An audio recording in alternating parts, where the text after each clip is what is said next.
Hello, good morning, everybody. How is everyone? Oh, Dawn, I BRB'd and never beat. I just realized. Sorry. I was taking the doggos out and then got distracted. Good morning, everybody. Just totally realized. Hi. Hi, Barb. Hi, Chocolate Mousse. Hi, Shannon. Hi, T-Cat. Mia. Oh my God. I probably should be wearing my glasses. Maybe I should wear my glasses. Let's see if there's any reflect. We'll see how I do. Hi, Lily of the Valley. Hi, Dawn. No worries. Oh, good. And sometimes I'll do that on Glide with like Dustin and Danny or whatever. I'll be like, BRB, and Dustin will come back and he'll be like, you BRB'd, but you never bead. How is that? Is that too glary? I'll be able to read your comments better though. Antoinette, hello, Lady Small. I have like 4 decks in front of me so that we can talk about the minors and any other things that you guys have been bumping up against during.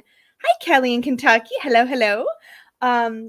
So as we've been going through Tarot with Training Wheels, we have lots and lots of questions. Last time this session ran kind of long. Fair warning. We're expecting a delivery of some IKEA furniture, which is not due for quite a while, but you never know because it's like your whatever stop you are on the truck. So he's still got like 6 shipments before us, so should be good. But just in case, if it changes, I may have to wrap this up quickly. Hey, Roaming Witch. Hi, Casey. Oh, knitting fun. Hi, Loriana. So I brought with me a few decks. So we could talk about cards that are like, hi, Santiago. We can talk about cards that are like our stumbling blocks, right? So I have my Moonchild Tarot. I have the Wild Unknown. I, of course, have my Training Wheels deck, the Druid Craft Tarot. Hi, Broken Dishes. Don't break your dishes. It's not good. It's not good. Hi, Alana. I also have the Zombie Tarot because it's October month. It's October month. It's Halloween month. And I don't have nearly enough coffee in me. And I didn't have time to make another one. So I've got my first cup of the day, the last bits of it that are left. I'm excited about this. And I'm kind of hoping, hi, Pamela. I'm kind of hoping that what I can do is go back because I only got through like a handful of the questions from the original video where I asked everybody what their tarot stumbling blocks were. Whoa, my camera was like super crazy. Did you guys see that? It was like this. I fixed it. Oh, how come it looks more crooked now? I don't understand. I think it's because my table is a little bit uneven. Oh, did you guys see? There's my advent calendar. I made that. I made it. Where is it? I can't point because everything's backwards. It's there. I'm behind on my candy though. I've got like half a week of candy. I haven't pulled out of it. I like it. It's October month. If you have to leave to get a delivery, we'll just talk about while you're gone. If I have to leave to get a delivery, I have to just end the stream because it's big stuff that we've got to muscle into the house and then run to the apartment and then get it sorted out. Hi, Marina. Hi, Broken Arrow. So yeah, we're gonna dig into you guys. Just if you have questions, if you have thoughts, if you have feelings from. Also, this is one of Peggy's fabric racks. I can't point because everything's backwards that way. That's one of Peggy's fabric. I should be able to know where things are in the room. Like you'd think that'd be easy, right? No. That's one of Peggy's fabric rack things that's sort of living over here right now. Peggy, I'm sure some of you guys have heard, she has a helper now. So she has somebody that's helping her make products, which is amazing. Her name is Rose, and we created a second sewing station for Rose in our apartment so that on the occasions when she comes over to help Peggy out, she's got a second sewing machine station set up. So we had to revamp some stuff. So if you see random piles of things, I don't know if you will. No, it's all pretty much hidden. It's all behind the couch. But there's random piles of things while we've been reorganizing and decluttering and doing all that kind of stuff. But yeah. Good morning, Princess. What's her name? So today's Q&A is meant to be really loose and organic. So if you have thoughts, feelings, questions, anything related to reading tarot that you want to bring up, please feel free. Ooh, that's a good question from Emmy. Yeah, we're really excited about Rose. And she said she doesn't mind being on camera. So maybe, just maybe. I'll see if I can snag a little clip of Peggy and Rose, maybe for my show and tell. It's been really great for Peggy to have the help because she legit, like she hurt her foot and she's been kind of up and down and kind of not great, but she's still managing to get some stuff done because she has help, which is amazing. Random piles of things. Welcome to my world. Like actually though, we had a, like, to my left, we had a, well, I guess on your screen it's to my right, but it's actually my left.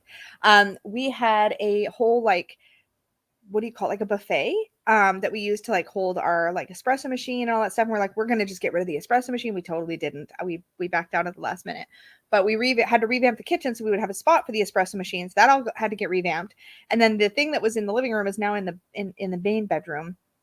And it's got like my TV on it and my arts and crafts supplies. I'll have to do like a room tour again. I promise I didn't forget about you, Emmy. I mean, like, I'm distractible, but like, and yeah, we can talk about the Three of Swords. Yeah, this is good. Okay, so let me start with Emmy's question. This is a good one.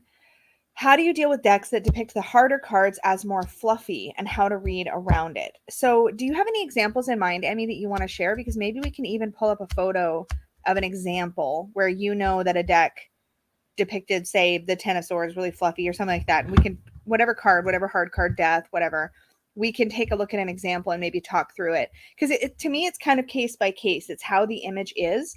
Like, in general, I feel like there's always the ability to mine for either light or shadow in any card in the tarot. So it just depends on the context. And in fact, Emmy, while you think about maybe some examples you might know of, no pressure. Like, if you can't think of any, no big deal. Morning, honey. Morning. Just wandered by. Then let's talk about the Three of Swords real quick, and then we'll come back to Emmy's question. And if any of you guys else can think of an example of a really fluffy heart deck that dealt with a hard card in a fluffy way, let me know. Don't know what that is.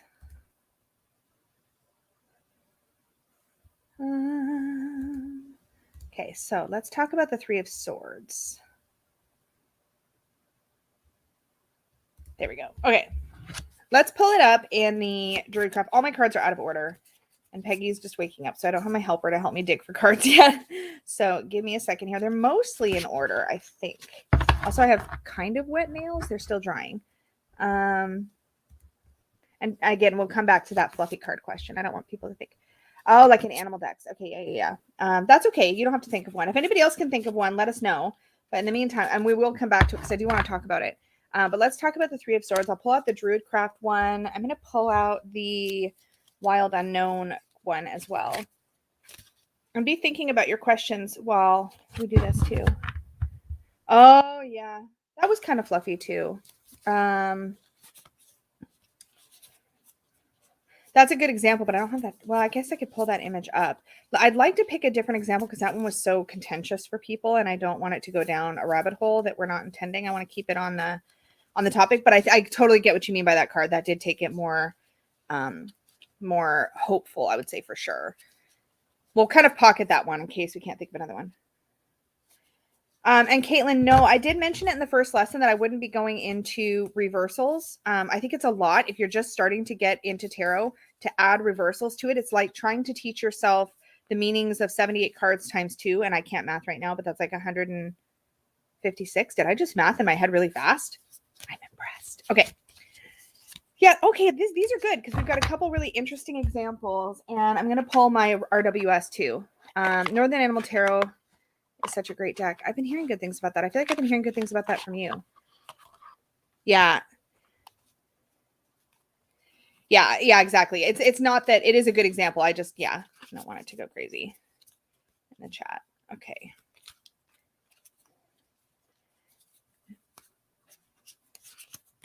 All right.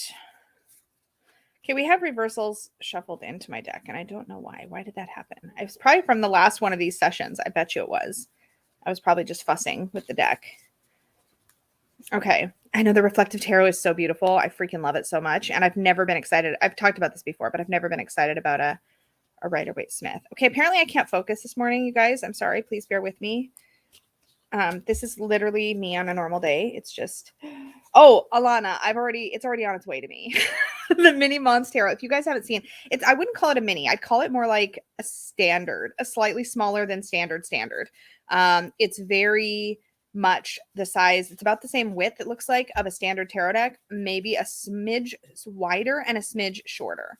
But I'm very excited because I'm going to be trimming my second edition. So I will have my first edition untouched, as always, forever. I'm never modifying that deck.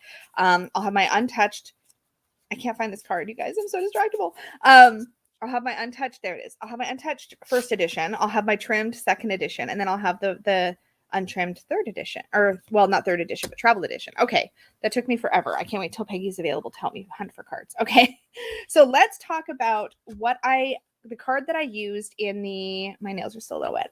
The card that I used in Tarot with Training Wheels, which is the Druid Craft Tarot. This is a really great one because it's a lot more neutral looking. And the keyword that I use for this card is lesson. At least this is the keyword I used in Tarot with Training Wheels. Now, anybody who is enrolled in Tarot Bootcamp for Beginners, you're going to be encountering different words. That's actually come up as a question, so I do want to address it again here real quick. The reason I used different kinds of words with Tarot Bootcamp for Beginners as I did Tarot with Training Wheels is because my goal with this free course on YouTube is that if anybody does decide to go for Tarot Bootcamp for Beginners, the paid course, I didn't want anybody who does that to feel like this suddenly has no value. Like I wanted them to kind of stack. Does that make sense? Like you could totally take Tarot Bootcamp and not ever watch any of these videos, or you could totally watch these videos and never take Tarot Bootcamp. And like in my head, I wanted them both to be able to stand on their own 2 feet, but also be able to combine. So just so you know, that's why you'll see that like maybe I'll use the word lesson here, but you might not see the word lesson come up during you might, like there is some places where they overlap, but I treated each course differently, like separately, so that ideally at the end you get more. Does that make sense? Okay. I'm going to stop babbling about that, but it does come up every once in a while, so I thought I'd address it here because I've gotten the question a couple times.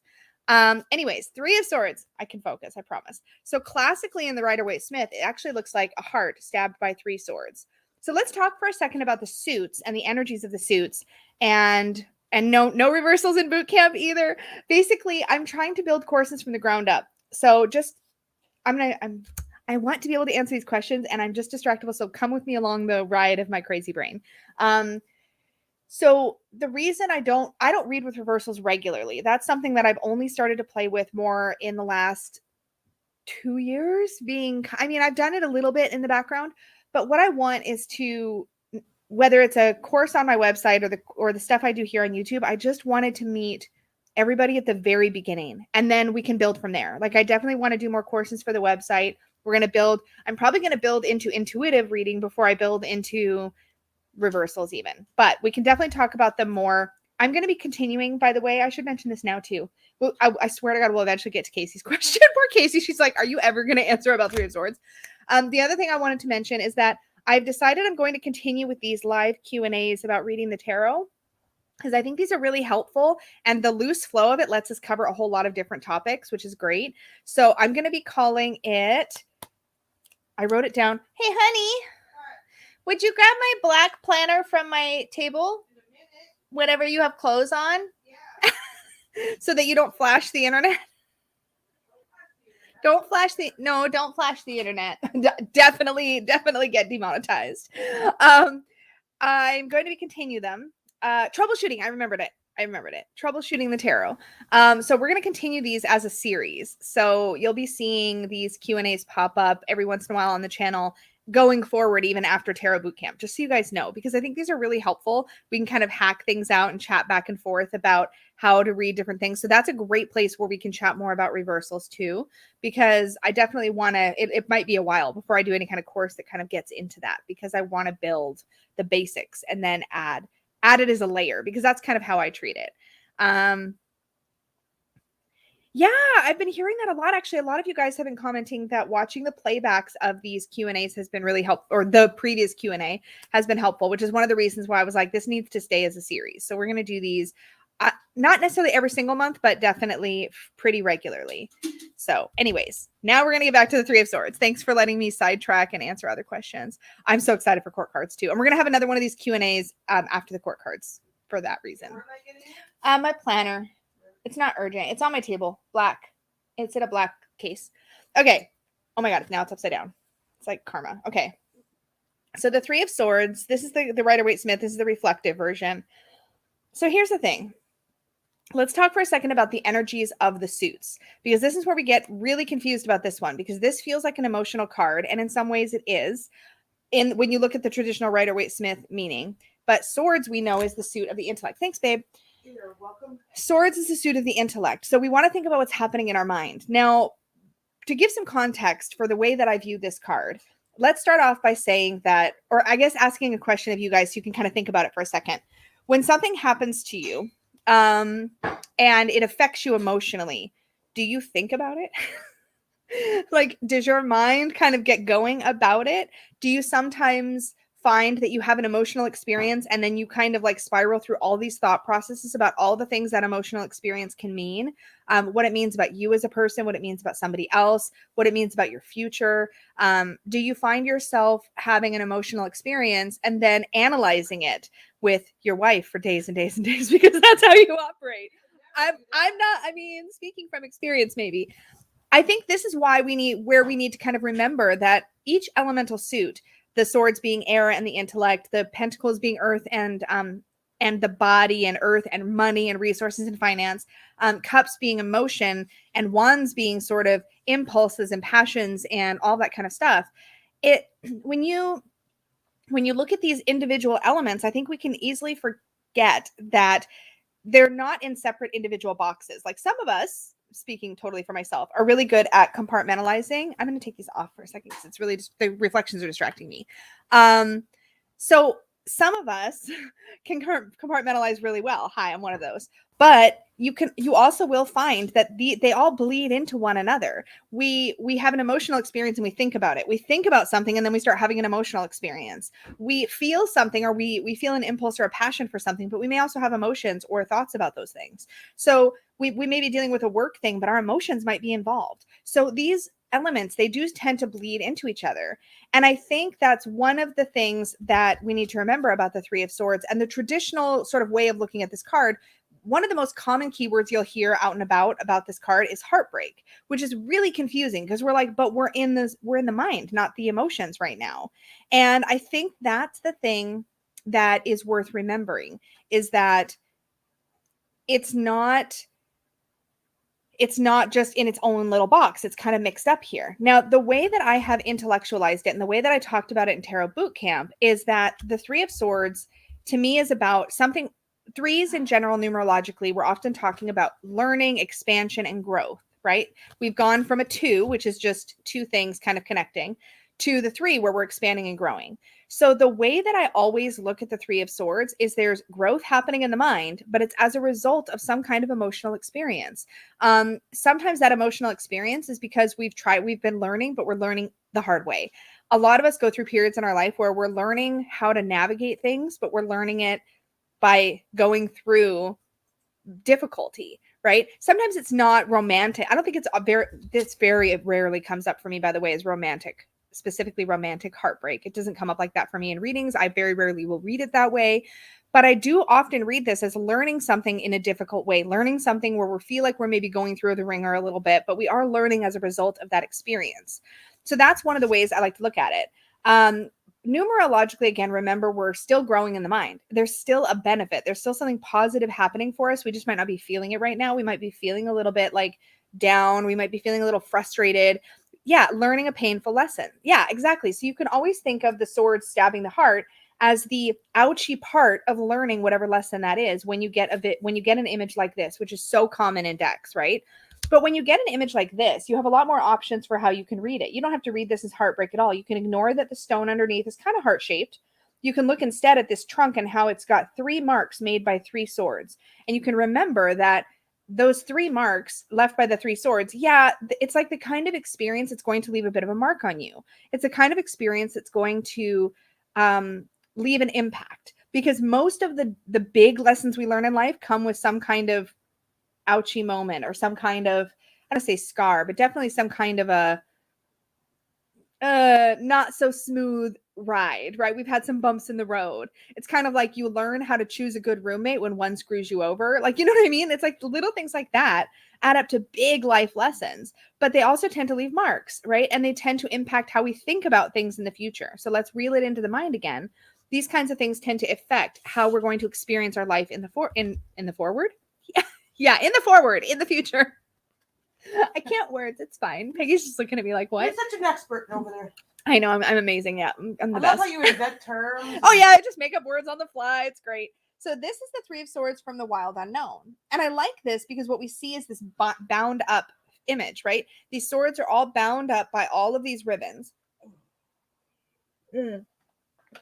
And to me, this one can kind of encapsulate the energy of what it feels like when you have an emotional experience and then you get all like kind of, I call it spiraling. It's something I do all the time. Oh yeah, it's You fine. get one small thought or you have one small fear or you have one small worry and it starts like spinning, right? It's And like then a roller coaster for your mind. yeah, but sometimes at the end of the spinning, they're still learning, right?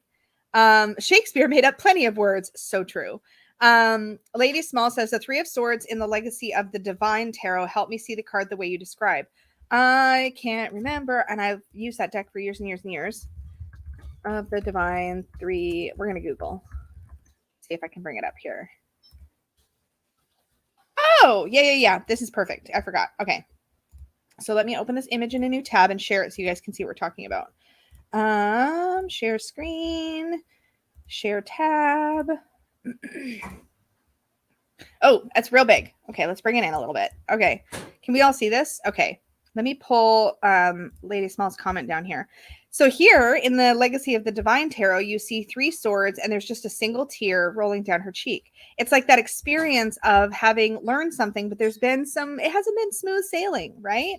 It hasn't been smooth sailing. And I think that's kind of the main point that we want to talk about here, right?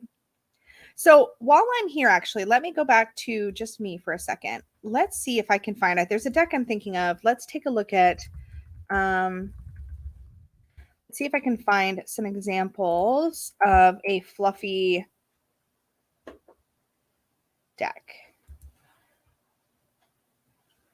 Because there's a deck. Have you guys heard of the Good Tarot? This is a great example. So let me open this image up. And I'm going to share this one. And because I want to go back to Emmy's question. Let me find Emmy's question again because I want to put it on the screen here. We will find it. It will be fine. There's so many of you here. Hello, everybody just joining us. I also saw a question about Tarot Bootcamp fly up on the comments, and then I lost track of it. So if you want to re-ask that, please do, and I will answer. Did somebody say they were watching while playing Animal Crossing? Oh, that's Emmy! I love that for you, Emmy. That's amazing. I've been playing a lot of Final Fantasy 14. That's what I've been playing. Blame Rose, Peggy's helper. Yeah, got us totally hooked on Final Fantasy 14. We love her for it. Why can't I find Emmy's original question? I know it's up here. There it is. How do you deal? Okay, how do you deal with decks that depict the harder cards as more fluffy? Yeah, so the Good Tarot is a good example of a deck that takes a positive spin on things. The Happy Tarot does this too, but stays more true to the Rider-Waite-Smith imagery. Whereas I think in the Good Tarot, it does very kind of intentionally stray away from the Rider-Waite-Smith imagery. So let me take Emmy's question down so we can see what this says. So the Tower, and the keyword here, and the reason I grabbed this image and not just the image of the actual card, because you can see in this image of this actual card, we do have a perfectly intact tower here. Nothing bad is happening to this tower. It's totally fine. And it says that the keyword is surprises. So this is a good example of a deck where the card is intentionally shown lighter, fluffier, more positive, right? So in this kind of situation, this is where I get tripped up, right? Because a lot of times when you have an image that doesn't jibe with the way that you see that card, you're suddenly like, but you can twist your knowledge of the card to fit the imagery if you want to. This is one way to work with a card. And this is without dipping into sort of the intuitive messages that we can get without kind of digging only into our rote meanings, which comes later. But this is a great example because the Tower, to me, it's really important that the Tower shows some destruction because that's the point. The point to me of the Tower card is that we're seeing something coming crumbling down. We're having some new insight or some new knowledge or some new awareness has brought our existing way of looking at the world, our existing way of moving through the world down, like it's breaking it apart. So we have to rebuild. We have to come at things a new way. And that's what I love about the Tower card. That's a powerful thing. That's an archetype that I think is really relatable. And it's an experience that we all go through multiple times in our lives. So I think with that being said, it's really easy to, when you see a card like this, go, I guess everything's fine then, which is not necessarily the case. I think when you look at an image like this and you see a fully intact tower and you're like, yeah, but how does that mean? Like, what's the word we have in here? Let me just remind myself because who knows? Who knows what I picked? I think these are still mostly in order, right? Yeah, they are. Okay. So perfect example. So in my Druidcraft Tarot, I use the keyword, Sorry, you can barely see the image because we've got the big image. But this one does show destruction on the tower. And in this one, I use the word shakeup. So how does this image represent shakeup? And this might be where you tweak your keyword. This is a way that you can look at your keyword on your training wheels deck or on your bootcamp DIY deck, and you can explore whether you want to change that keyword or not. But when you see a fully intact tower, to me, it's like, okay, let's take a look at what is it? Where am I attached to rigidity? Where am I attached to the existing way of looking at the world, my existing structures? Do I need to tear down the tower, or is it good as it is? Rather than seeing it as a shakeup causing the tear down, because I don't see that in the card visually, I might read a card like this coming up in a spread as how can I examine my tower? What do I need to look at? What needs my attention? What maybe I need to tear down a part of my tower. Maybe I need to add an extension to my tower. Maybe there's not enough room. Like, what's going on, and where can I where can I tweak things? So maybe it's not so much a shatter or everything pulling down. Yeah. Patty says pull an extra card, a clarifier. You can do that. Peggy has the tower takeover deck. So specifically, that's a great one to pull clarifiers for the tower card. Antoinette says, I use the word deconstruction for the tower card. Yeah, that's a great word. That's a great word.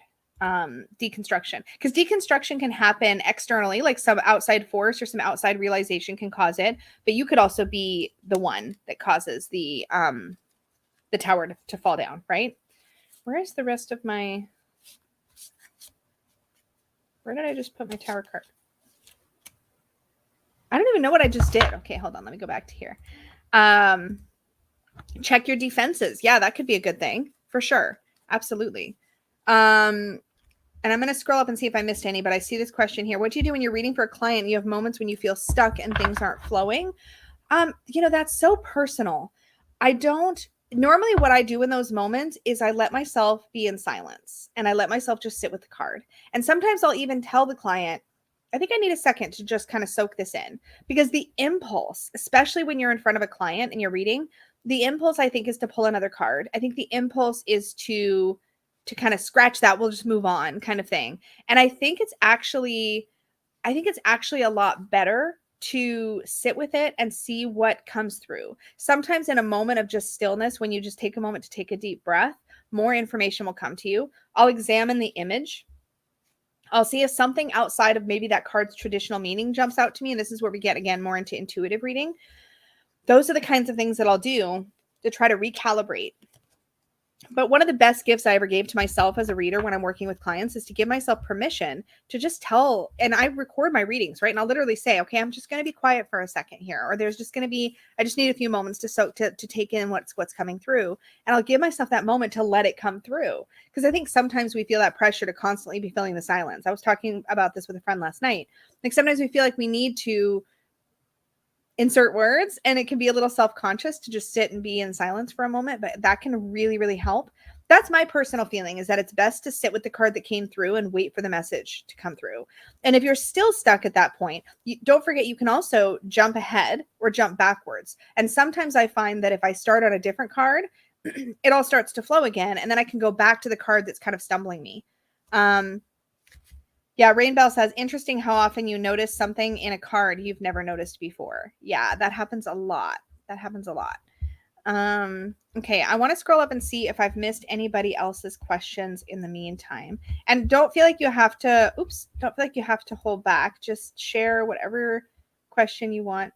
Mother Stoneheart says, I think of Three of Swords as dandelions growing out of asphalt. To do so, they need focus and strength to grow and to rise above. And it all hurt, but it's worth it in the end. Yeah, I think a lot of times the Three of Swords is when you're in it and you can't really see what the benefit is just yet. And I think sometimes when that card comes through, it's a reminder that even in the most difficult of life experiences, we're still learning and we're still growing. And I think that's an important reminder that a lot of us really need. Barb girl, if you're still having a hard time, point to the sky and yell, look, a pterodactyl distracts people for a few moments every time. Yes, I think waiting for the message is an often overlooked practice. I think sometimes we think if we don't have the answer right away, we're not a good reader. We can get really self-conscious. We can feel like we don't know what we're doing. We do. Sometimes the messages are quick and sometimes they're slower, and that's okay. Yeah, I'm just scrolling to see if I missed anything. And don't be afraid to repost your question. It's helpful if you do at Lisa Papez, because then it will highlight it for me on one of my open screens here. Yeah.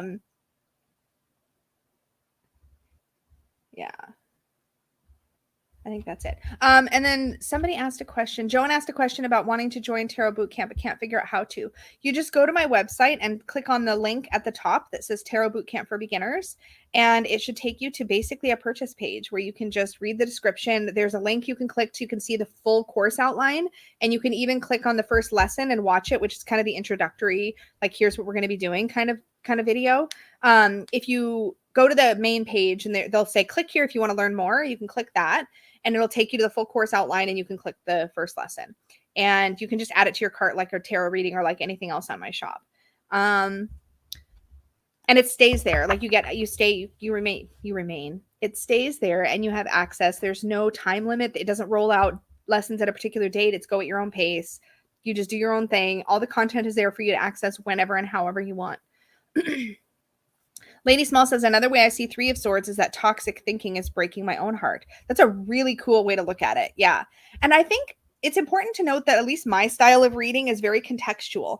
The way that I'll read a card varies dramatically based on what other cards are around it, what the question was, the energy I'm picking up on it, what things jump out at me from the image in that moment. And again, these are layers that add intuitive. And I'm hoping to get into that as I think my next lesson after Tarot Bootcamp is probably going to be, I've said this already, but it's probably going to be around intuitive reading and the ways that we can like dip into a card and then add layers and layers to it.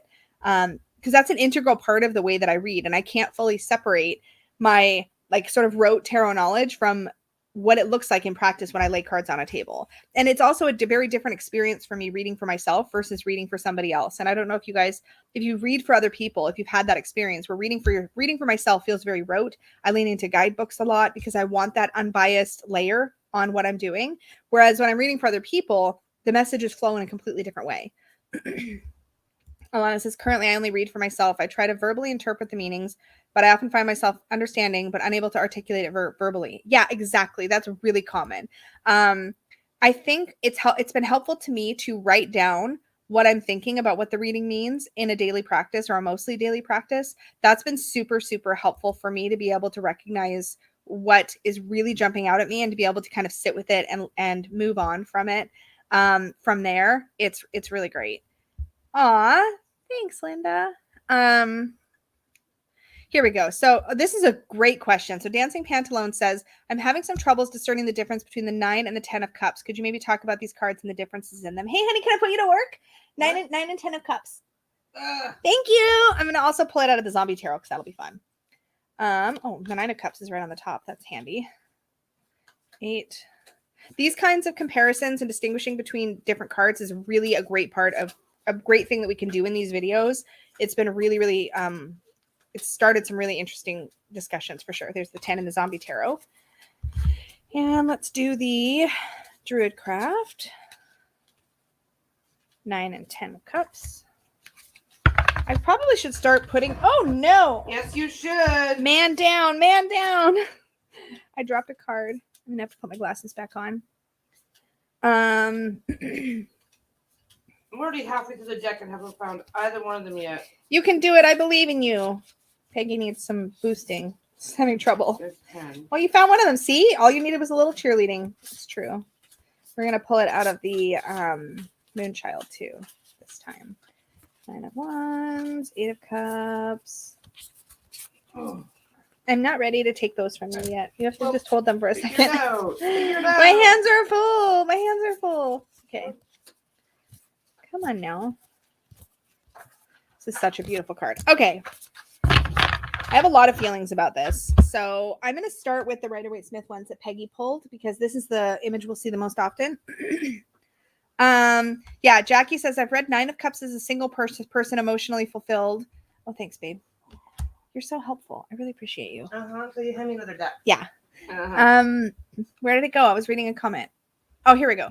So Jackie Zivna says, I've read 9 of Cups as a single person emotionally fulfilled and 10 of Cups as a happy family. So here's where that trips me up for a couple of reasons. Number one, sometimes the idea of a happy family is complicated. So I find that can be tricky. I think it can also sometimes make us feel like happiness relies on us having a particular group of people that we can call family or that we feel like our family, whether that's blood relations or not blood relations. And I think that can be a little tricky. It can make us feel like we're somehow not enough, if we're not, if because the 10 comes after the 9, it can make us feel like if we don't have this, then we're not there yet. We can't be happy. Does that make sense? There's a certain numerological hierarchy that trips me up a little bit with that idea. However, I typically will read 10s as a little over the top. So let's talk about that for a second. Could this image be any more fairy tale perfection dreamlike, right? 2 people clearly in love, happy little children. It's a sunshiny, beautiful day. There's even a goddamn rainbow in the sky. Does this feel attainable? Because to me, it doesn't always feel attainable, because it's not really, to me, what happiness always looks like. Happiness can look a whole lot of different ways, and this is not the only way that it looks. And so to me, and I do this with a lot of the 9s and the 10s, actually. A lot of times to me, what I'll do with the 9s and the 10s is that the 9s to me are like, if we stopped here, everything would be great. This is a great place to be. The 9s, and I kind of am not a fan of the nine of cups in the Rider-Waite-Smith, but we'll take a look at it. It's a dude. He's got all his wine. He's feeling very content and comfortable. His body posture is very relaxed. He's got a silly smile on his face. Some people say he looks a little smug. Like he's got it all. He's feeling really good. Again, not a fan of the wine situation, but it still works. We have a very similar kind of situation happening in the 9 of cups in the Druidcraft Tarot. Only same thing, dude with a bunch of wine glasses. And then we have the family image again in the 10. Again, it seems very idyllic and perfect. A lot of times, the way that I'll look at the 9 and the 10 is that the 9 to me reads as the most positive card in the cup suit. To me, that is the one. That is the one that you want. That is emotional abundance. That is emotional contentment. That is when you're feeling really, really pleased with your life and everything that surrounds you. He's probably drunk, says Dawn. So true. But the 10 to me feels like what we do to ourselves when we think that it has to look a certain way, that it has to be perfect, that it's going to be idyllic. It's like the trouble we get ourselves into when we think that we're completely good. So let's talk about the Zombie Tarot for a second, because I think this does a great job. So in the 9 of Cups in the Zombie Tarot, because you'll be able to see the difference here, I think. In the 9 of Cups, I'm going to move the question so we can see the card better. And the 9 of Cups, now this is the Zombie Tarot. So she's in the middle of a zombie apocalypse. Now in here, we notice that she's got a warm blanket. She's got all the ammunition and guns that she needs to keep herself safe. She's cozy. Behind her, it's a nice day. Nothing crazy, nothing over the top, right? But she's safe. She's indoors. She's actually safe. She's actually fulfilled. She's actually content in this moment because she has everything she needs. But in the 10, she's out on the beach, right? Having a great time. Her kids are out and exposed. And then in the distance, the city's on fire. And so to me, it's almost like you're lying to yourself a little bit, or you're holding happiness hostage to a perfect vision of what you think it's supposed to look like. A lot of times to me, the 10 of Cups shows that over the top. And when it comes up in a reading, yes, it's positive, but it sometimes can be a gentle reminder to not create this bubble of perfection around what happiness is supposed to look like, so you don't trap yourself that way. It's a little less clear, I feel like, in the 9 of I feel like it's a little less clear in the 9 of Cups in the Moonchild Tarot, right? She looks content and happy. That's the 9. And then in the 10, again, we have this sort of scene of perfection, right? It's only 2 people. Now, that's my personal approach. And like with anything I say on these videos, please keep in mind this is just me coming at it from my own take, from my own set of experiences, and the ways that I feel like it makes sense to look at the cards numerologically, elementally, etc. I think that's where we get ourselves into trouble sometimes with the 10s. And you'll notice that I have a very similar feeling about the 9 and 10 of Swords. The over-the-topness of the 10 of Swords feels overly dramatic. It's like we're just getting in our head about it. We're telling ourselves stories about how bad it is, right? Is it really all that bad? Is it? Like, yeah, we may be in a really, really rough spot. We may be having a total rock bottom moment. But in the 10 of Swords, it's like you're stabbed by 10 swords. Like you're dead after 3. Like the other 7 are kind of obnoxious, right? They're not needed. It's not necessary. We get it. Like it's the end of something. We get it. We have to move on. But now we're just like kind of like piling hurt on top of hurt. We're piling more swords that are unnecessary onto the situation. Same exact idea, right? 9 of Pentacles, 10 of Pentacles. You can see the kind of this. I don't feel like that goes quite the same way. I do see a more gentle progression in that 9 and 10. Yeah, Rainbell says 10s maybe be careful what you wish for. The end of the cycle, time to begin the new one. The 10s to me are always a culmination of. They're always not the culmination. They're the finality of their suit. They're the final card, right? They're the thing that represents it all, kind of like It's done now. It's time to start over. Yeah. 10 of Swords, my favorite word is next, says IA. Yeah. Yeah. Yep. Yeah. Dawn, the 10 of Swords to me is like, yeah, but did you die? Exactly. Like, are you dead? Because if you're not, you're fine. Now it's time to move forward. You know, we need to stop being so dramatic. Like, drama is one of my favorite words for the 10 of Swords because it's true. We're often being, I think, incredibly dramatic in that. Where did I put my Druid? I switched spots of decks here and confused myself. So yeah, that's something to keep in mind. Yes, absolutely, Antoinette. Oh my God, that's actually kind of punny. I like it. Could the 10 of Swords be represented as overkill? Yes, particularly in the realm of the mind. On a related note, 9 of Cups versus 9 of Pentacles. Beautiful. Okay, so let's talk about it. Where's my 9 of Cups from the Druid Craft? Yeah, I really should put this deck, especially, I should put back in order. Because, yeah.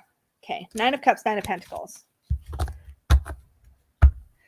And let's actually also grab the 9 of Cups, 9 of Pentacles from the Wild Unknown, just because I really love the 9 of Cups and the Wild Unknown. And I want to.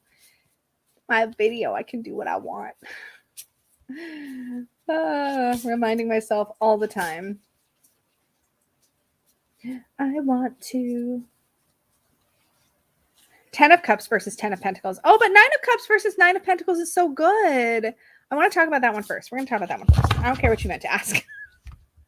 Okay, so let me take this comment down. Okay, 9 of Cups versus 9 of Pentacles. I do want to talk about this because I think this is actually an interesting distinction to make. Did I pull any combinations? I guess I did in the Druid Craft. Okay, and the 9 of the 9 of Cups. Yep. That's what I said. In the 9 of Cups, we have the keyword I have on here is contentment, right? We're emotionally content. We have emotional fulfillment. In the 9 of Pentacles, we're materially or financially content. So we have worked really hard to a place where we actually get to enjoy our work, the results of our hard work. Sometimes that's financial. Sometimes that's material. Sometimes that's around physical safety and a sense of security. There's a walled off garden. We're safe here, right? In both of these cards, I feel like there's a sense of safety. Emotional safety is focused on in the 9 of Cups, whereas material and physical safety, I feel like, is kind of focused on in the 9 of Pentacles. But I think that's an interesting contrast to make between these two kinds of energies. I always bring it back to the element when I want to separate two of the same number, right? How do we bring one of them into their element? So in the 9 of Cups, we're bringing it into the emotional element. In the 9 of Pentacles, we're bringing it into the earthly element. Hi, Sheila. My dog's in a cone. Poor girl. She's got a scratched eye. Santiago says 10 of Cups feels like a form of happiness that no longer needs you in order to be happy. Oh, that's interesting. I like that take. That makes a lot of sense. Yeah. So 10 of Cups versus 10 of Pentacles. So 10 of Cups, we're back into this sort of rainbow situation. Let's take a look at the 10 of Pentacles now. 10 of Pentacles, to me, that's one of the 10s that I tend to read kind of as is. In the 9, in the 9 of Pentacles, we're able to enjoy the results of our hard work, right? But I feel like in the 10 of Pentacles, we have enough that not only are we secure, but we have some way to give back. That can be giving back through our family, like in the form of a legacy that you leave behind for children or family. And I don't think I did do 2 of Cups versus the Lovers. Let's do that question next. I think that's a good one. I'm trying to find the 10 of Pentacles, but I'm also very easily distracted in case we don't know. There we go. Okay. So the 10 of Pentacles in the Moonchild is not going to be as helpful, I don't think. Let's take a look at it in the Zombie Tarot. I freaking love this Zombie Tarot, by the way. If you want a Halloween tarot that just has really fun, clever ways of illustrating the meanings, you could totally use this deck year round, if you were into that. It is so clever the way that it shows the meaning of the cards. It's freaking fantastic. It's so underrated and it's so dang cheap. I actually bought it from somebody in my community for like $10. Crazy. Okay. So in the Zombie Tarot, in the 10 of Cups, she's emotionally feeling like she's got it all. I've got it all. I'm great. Everything's wonderful. Everything is perfect. And I want us to kind of remember that perfect word because that's definitely where we can see some shadow if we want to, right? I wanted to hover over this question. There we go. Oh, no, wrong question. We want to do that one next. Where's the 10 of Cups versus the 10? I just want people, if they're watching this back, to kind of be able to follow what the heck we're doing. I'm sure I've missed questions, you guys. And again, feel free to tag me so that I'll see them. It's way easier. And you tag somebody by doing @ and then their name. There it is. So sorry, 10 of Cups. Emotionally, we're feeling like we're happy. We've got it all. Everything's perfect, which again sets us up for failure, I think, sometimes. The 10 of Hazards, sorry, in this deck it's Hazards, but it's Pentacles. And the 10 of Pentacles, you see something kind of actually similar happening, interestingly. We have a family who's worked really hard to train their zombies. Now, okay, it's important to understand that in the Pentacles suit, in the Zombie Tarot specifically, we have people who are basically trying to use the zombies as a resource in their lives, okay?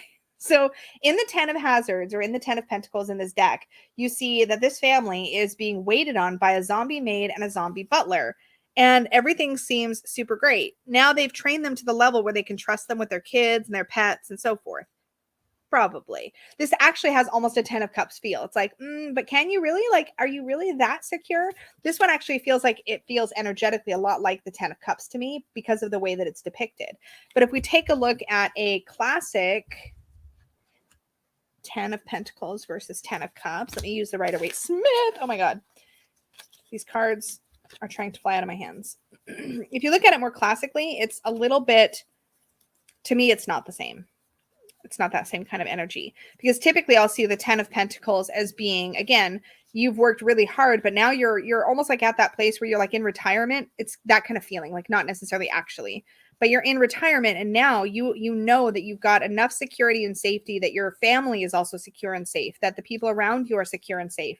If something were to happen to somebody in your life, you know that you could help them, that kind of thing. There's a certain kind of, what's at the very back?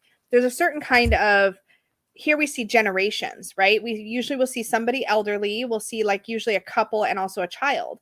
And we also have the Kabbalistic Tree of Life here. I'm not going to speak to that because I'm not as well versed in that particularly, but I do know that it's important and that it has meaning, right? To me, this is very much the legacy card. It's like, what are you leaving behind in a material way? How are you taking care of people beyond just yourself? Whereas the 10 of Cups has that feeling of like perfect joy, happiness, whatever. Can be problematic. Now, in the same ways, you can still apply the same logic to the 10 of Pentacles. It's like, if you don't feel successful until you're at this place, then you can also be similarly self-sabotaging yourself, just like you can in the 10 of Cups. In the 10 of Pentacles, if you're so hung up on, I'm not successful unless I have all of this money and can like pass a house down or like a inheritance down to my kids, I'm not successful unless, you can still shadow into this 10 of Pentacles the same way you can shadow into the 10 of Cups, right? That makes sense? I definitely want to do the 2 of Cups versus the Lovers. Hey, babe. Love you. How's your coffee? It's good. 2 of Cups and Lovers. You love me. Just remember, you love me, and you love all these nice people. I love all these nice people. And you love me. She got me roses the other day. She got me roses. You made me. I didn't make you get me roses. You're such a liar, Pants. 2 of Pentacles, you said? No, sorry, I clicked on the wrong thing. 2 of Cups and the Lovers. Oh, you want a different card? Correct. I want the 2 of Cups and the Lovers. I want to find that question. Where did it go? I want to put it on the screen. The reason I'm fixating on getting them on the screen is because that way people watching backs, that way people watching back can see what the heck we're talking about if they're clicking around and stuff. Okay. So I want to pull it out of the Moonchild Tarot. I think I also want it out of the Wild Unknown, just to be a problem child here. Hello? These have the titles on the bottom, so I'm trying to flip through quickly. Okay, there's the 2 of Cups.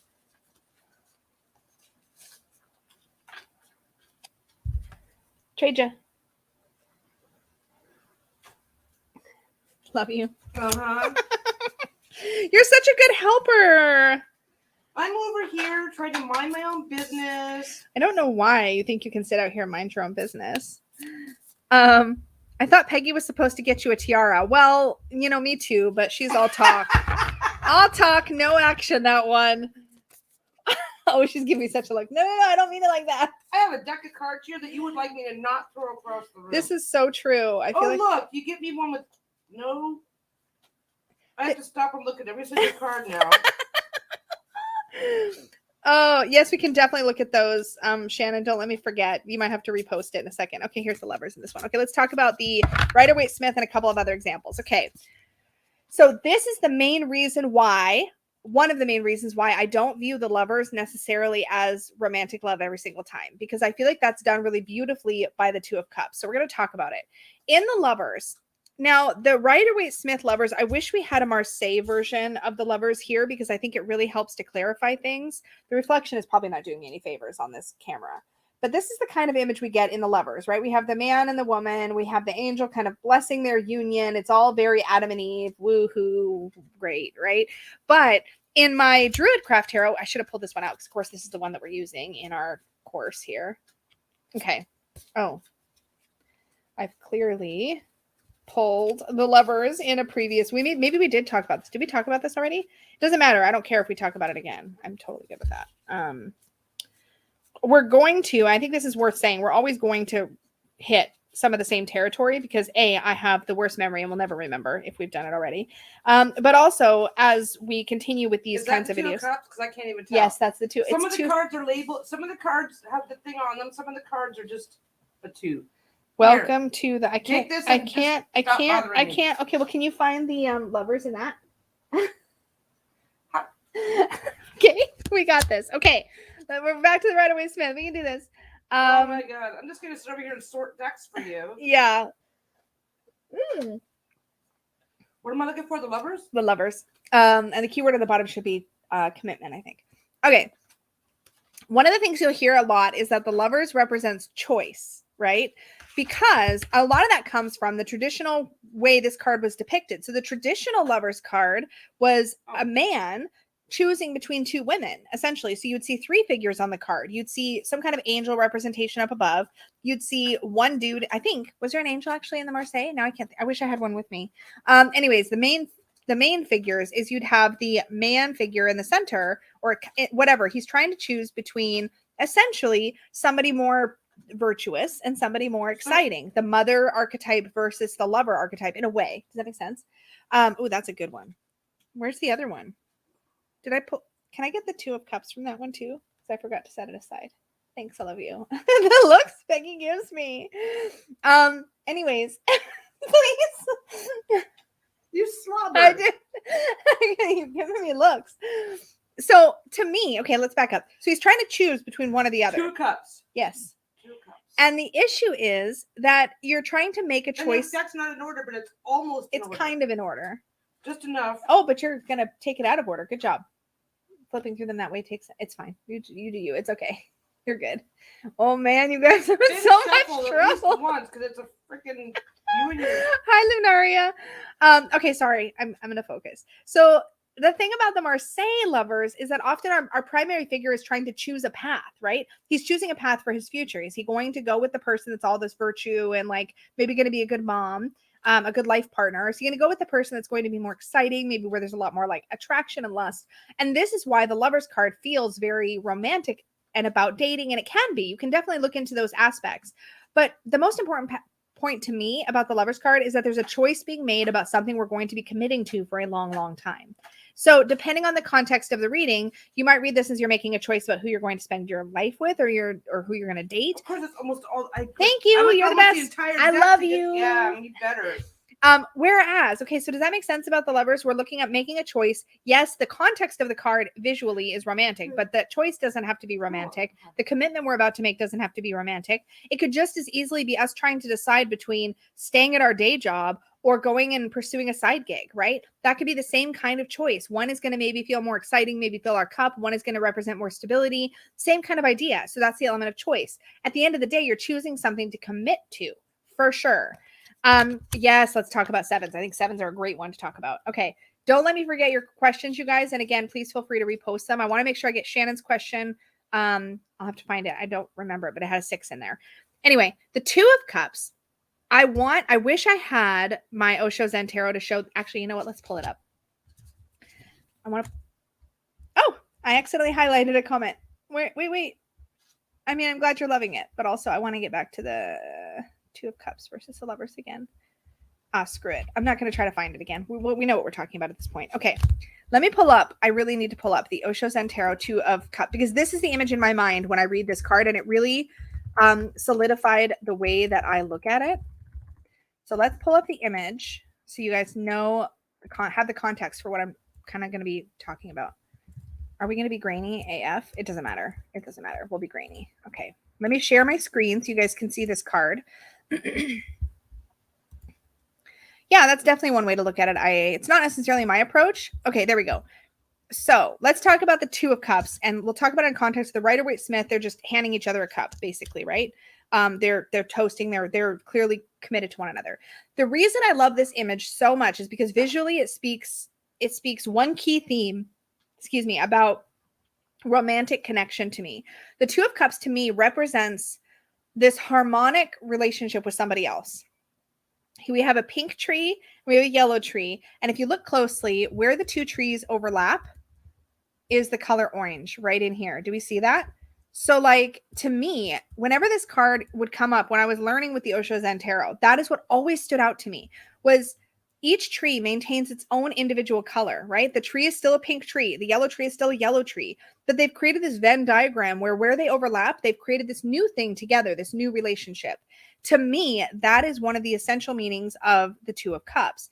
In the 2 of Cups, we're feeling this sense of connection, right?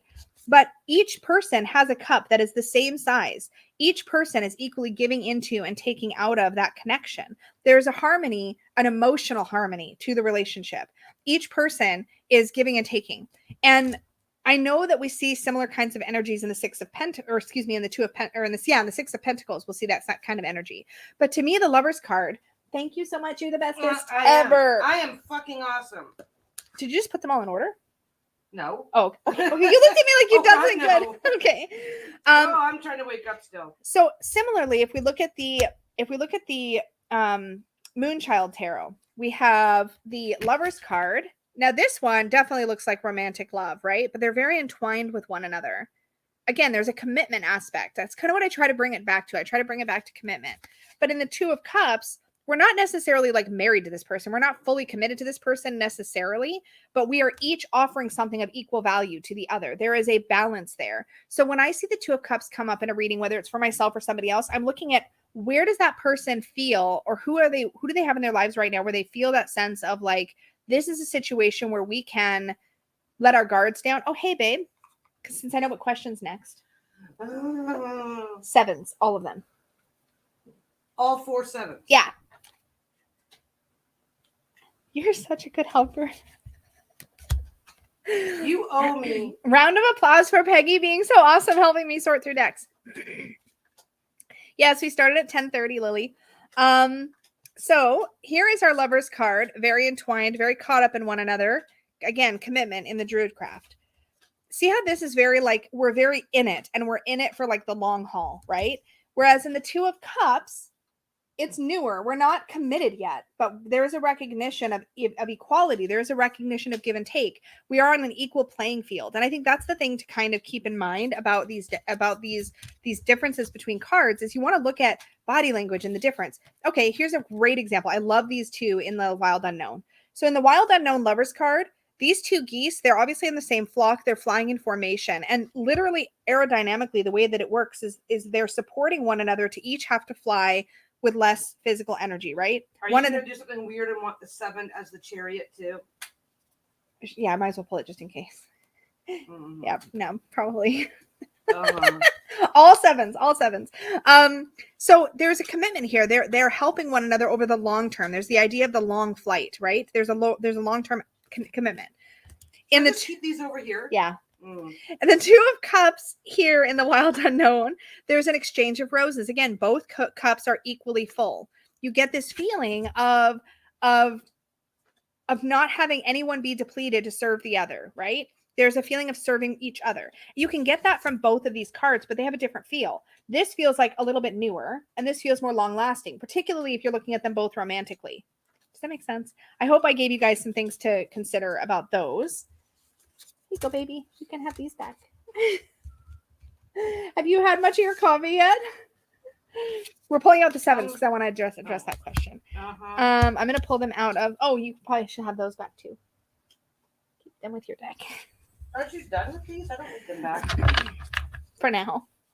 Mm-hmm. I'm going to pull out the sevens here. Let's go to that question. You guys are so. Oh, all a round of applause for Peggy. It literally came through. That's awesome. You guys are adorable. They're all clapping for you, babe. Okay, I want to find the sevens. Oh no, I want to find well, sorry. No, Peggy's playing sevens. We're going to do the sevens first. And Shannon, please hold your question and don't let me stray after the sevens. After the sevens, we'll do your question. Because I think I did that out of order, but that's okay. Let's pull some sevens. The sevens are definitely a number that tripped me up for a long time. And it's really in comparing that they started to get more clear for me. Numerologically, hi, thank you. One of my, oh, here, you can have those back. Numerologically, one of the, here's another 7. Is that all of them? That's all of them. Okay. I'm not going to do the Moonchild for this one. Okay, let's do Rider-Waite-Smith first for the sevens. I want to find the question though. Doop. It's so, oh, you know what? I might have to stop trying to find the question. It's just taking too much time. Don't stray after the sevens, Lisa. Thank you, Alana. All right, so let's start with the Chariot because I think that's interesting.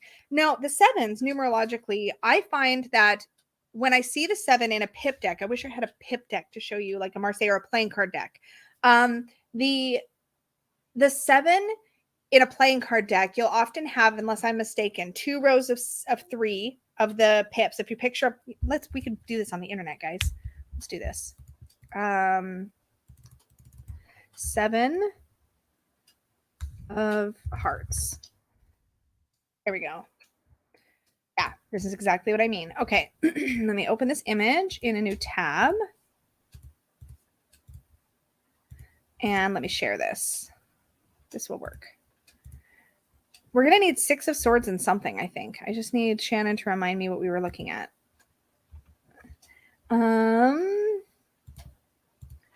Okay.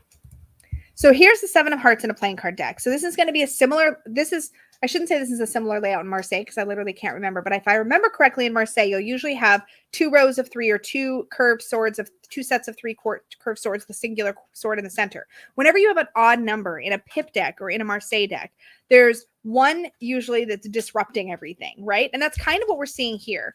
One of the ways I like looking at these 7s is that we've got, in the 6, we kind of had this balance and we had this kind of harmony. Okay, I'm going to try to save Shannon's question right there so that I remember. So the other one, it's going to be 6 of swords and 8 of cups next.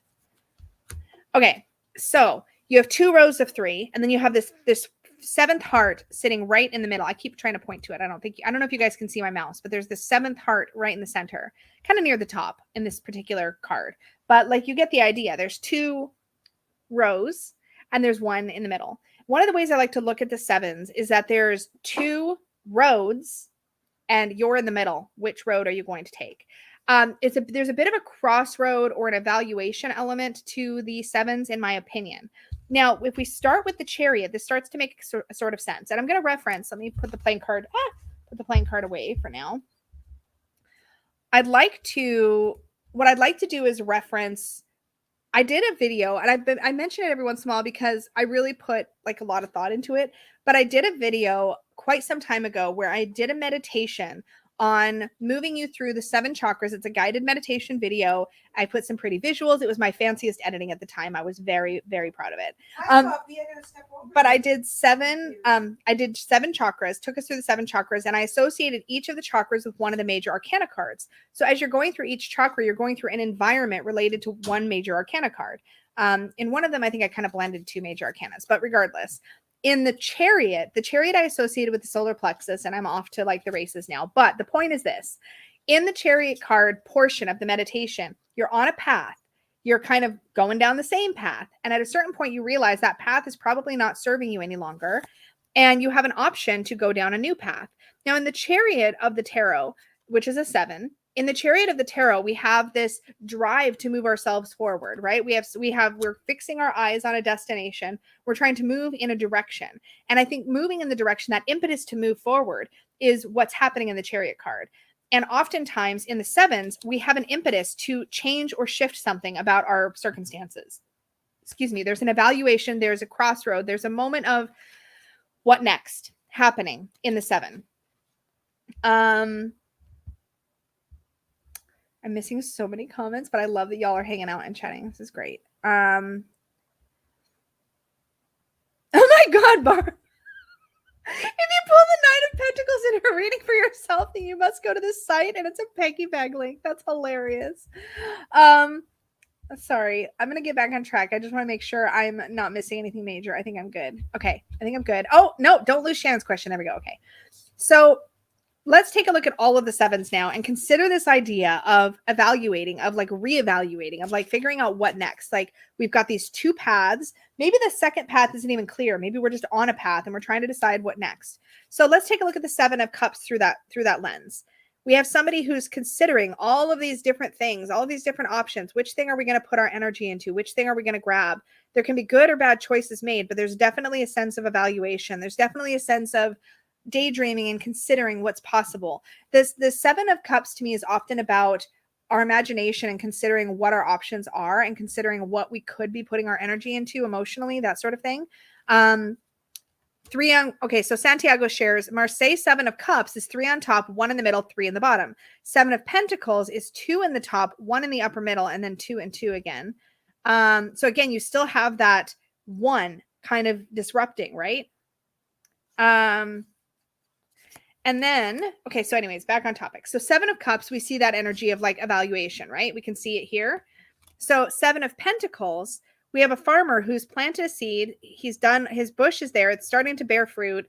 And he's like, he kind of looks a little pensive, a little not sure, a little worried maybe, a little unclear about how things are going to play out. Is it going to be enough? Maybe is it going to be enough to feed his family?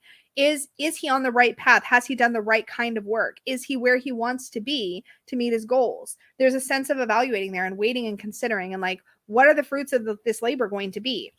In the Seven of Wands, we have somebody who is on their high ground, defending themselves against this onslaught of he's the minority in this situation, right? And he's defending himself against the onslaught of the majority.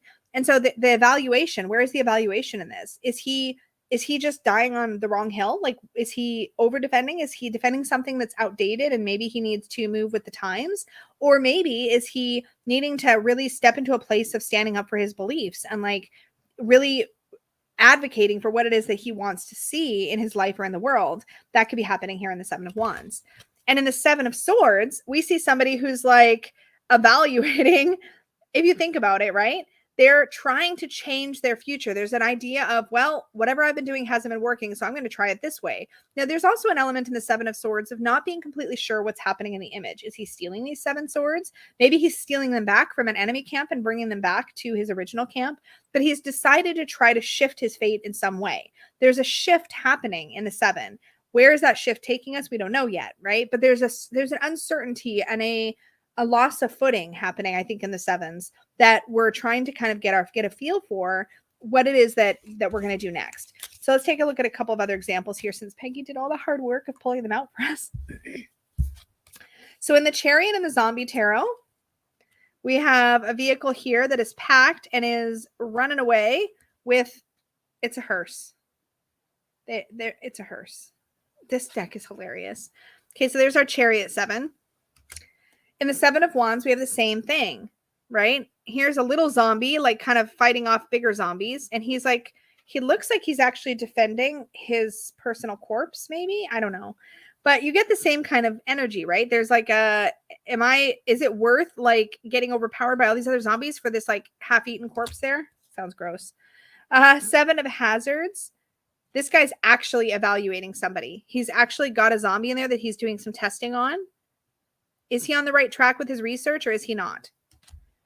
The Seven of Swords, this is my favorite ever. This is probably my favorite Seven of Swords of all time because it cracks me up. So have you ever heard the term like, oh, like if you're in a zombie apocalypse or if like a bear's chasing you, like there's I can't even remember the analogy now. There's a thing about like all you have to do is outrace one other person or whatever. Have you guys heard? Do you know what I'm talking about? Am I making any sense? Anyways, in the Seven of Swords, the zombie apocalypse, we have our girl here, our wifey. This is very 1950s household inspired, right? Who's just kicked her very much living and breathing husband down the stairs to buy herself some time. Now, yes, is that a slimy move? Yes. But is she also evaluating whether she values her life or her marriage more? Yes, that's actually happened in this card. And she made a decision in the card, but it's still totally that moment of like evaluation. Like in this moment, what's most important to me? What am I going to focus on? How am I going to move forward? You see that decision making happening in all of the sevens. And it just brings, I think it just brings some clarity to what we're seeing. Yeah, you only have to be quicker than the person behind you. Yes, that's what it is. Druidcraft, we have our Chariot card, and I have the word drive. We have defend for the Seven of Wands, and I think we can see that the patterns here are definitely repeating. And the Seven of Pentacles, evaluation. I think evaluation to some degree is happening in all of the cards. But here it's like, how much should I harvest in this moment? Like, do I need to put my sights somewhere else? Indecision in the Seven of Cups. We're trying to figure out which path to choose. Seven of Swords. There's another one of my favorite Seven of Swords is actually from the Game of Thrones tarot. If you're familiar with the series, this isn't super spoilery, I don't think, but it is a moment from the show. So like, fingers in ears if you don't want to know and you've never seen it. But Sam Tarly, he's always been kind of meek, and his family's kind of bullied him, or at least his father's kind of bullied him. There's a family sword that he has that's supposed to be his. It's his birthright. He's like the eldest son or whatever it is. And his father treats him like crap. And at one point he goes and steals his father's, his sword, what is rightfully his. That sword that he's stealing, is his by rights, right? Which is a really cool take, I think, on the Seven of Swords. And that's what's depicted in that card, is that moment where Sam takes his own family sword and reclaims it for himself. I think that's one of the things that's important to remember about the Seven of Swords. Yeah, there's some trickery happening, but sometimes the motive is on the side of the person doing the stealing. Sometimes there's a reason why, that to set somebody on their right path, to set them on their right course. I feel like my clothes are bunching up and it's annoying me. This zombie tarot is freaking incredible. It's so good. So good. I edged mine in like red and black kind of in layers. Yeah, evaluating our progress and our commitment being tested. Yes, reevaluating our progress and our commitment being tested. Absolutely. That is definitely the thing. In the Wild Unknown, you still see this is a perfect example of the singular cup in the Seven of Cups here, the singular cup disrupting the harmony of the six. There's something like we're looking for something more, right? In the Seven of Wands, we have the singular wand disrupting the six that were lined up beautifully. In the Seven of Swords, we have the fox sitting on the seventh sword while the six are all lined up neatly up above. This is the only one, and you can still see it. Okay, so in the Seven of Pentacles, it looks like they're all neatly lined up, and then you look at the lines in the background, you realize that the lines are going down, and then they're taking a 90-degree turn to the other side. So there is still a path shift happening. There's a course correct. There's a moment where we're changing things up about what we're doing. And that's what you see happening in those cards. I hope that was helpful. I feel like I went on for quite a while, but I enjoy these. So that's what we did. I've got to check on our IKEA delivery. Hold, please.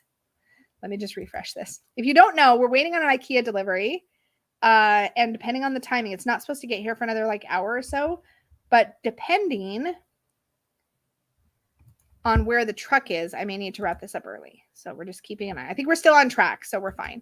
The zombie tarot is so cheap. And it comes in a really funky box. I have mine. I don't have the bag here, but I have mine in an actual like 1950s themed zombie bag, which is incredible for this deck. It's so great. I'm so glad, Patty. Oh, yay. I'm glad it was helpful. Okay, so let's look at Shannon's question. The Six of Swords versus the Eight of Cups. Oh, this is another good one. Oh, I see where you're going with this. Okay. Yeah, this is another great one to talk. Oh, Peggy's got all the decks. Let's start with the zombie tarot because she toddled off to the washroom. And now I don't have my deck sorter. So let me grab the zombie tarot because it's close at hand. And we'll look at the Six of Swords. Oh, there's a great Six of Swords. This deck is so freaking great. If it wasn't so themed, I mean, the theme is what makes it great, but like also I should use this more times a year than I do because it's so good. It's just so good. It's so easy to see the meanings in it, I think is what I love. There's the 8 of Cups. And we need the 6 of Swords.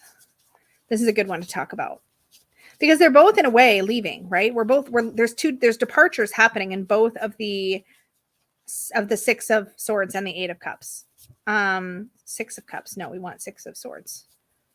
Hello, there you are. I reference the 6 of Swords on here all the time. When I'm talking to clients in readings, I'll actually reference this particular image sometimes. This no deck October thing is killing me. Yeah, I don't know why you wanted to do no deck October when that is literally the 1 month of the year the most decks get released. I'm just saying. Is there another keyword you can think of aside from risk for the Fool? Risk to me has such a negative connotation. Yeah, we'll talk about that.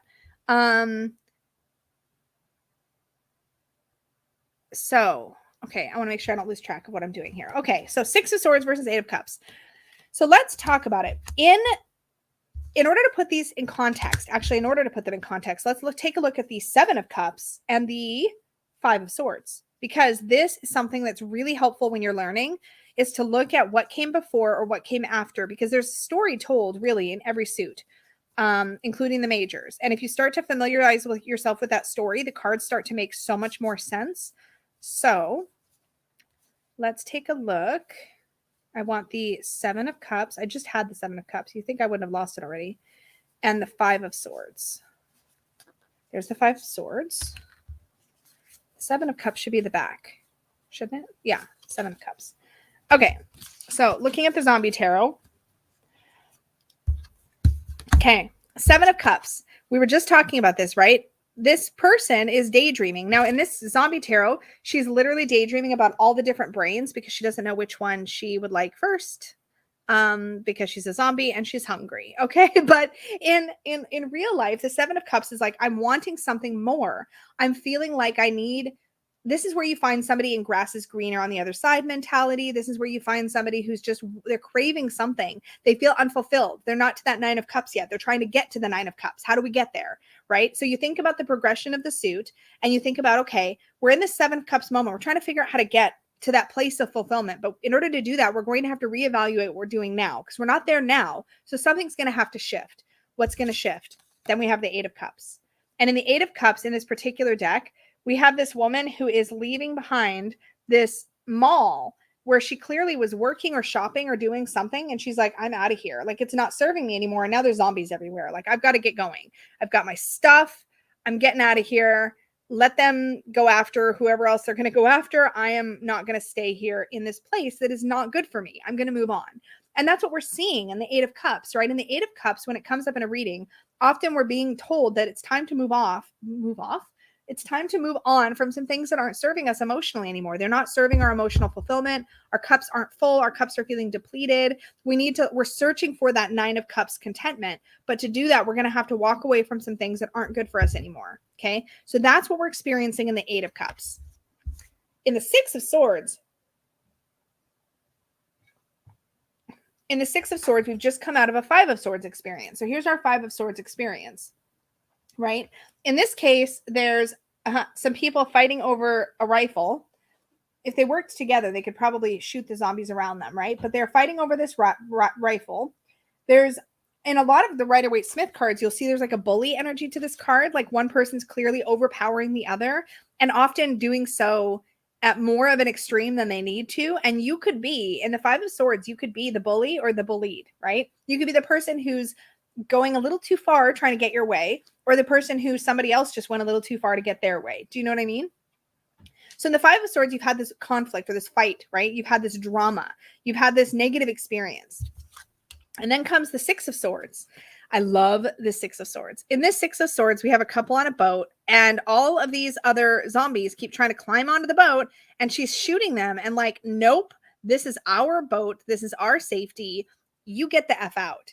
That's what's happening here. There's a lot of like badass empowered energy in the 6 of Swords, just as there is in the 8 of Cups.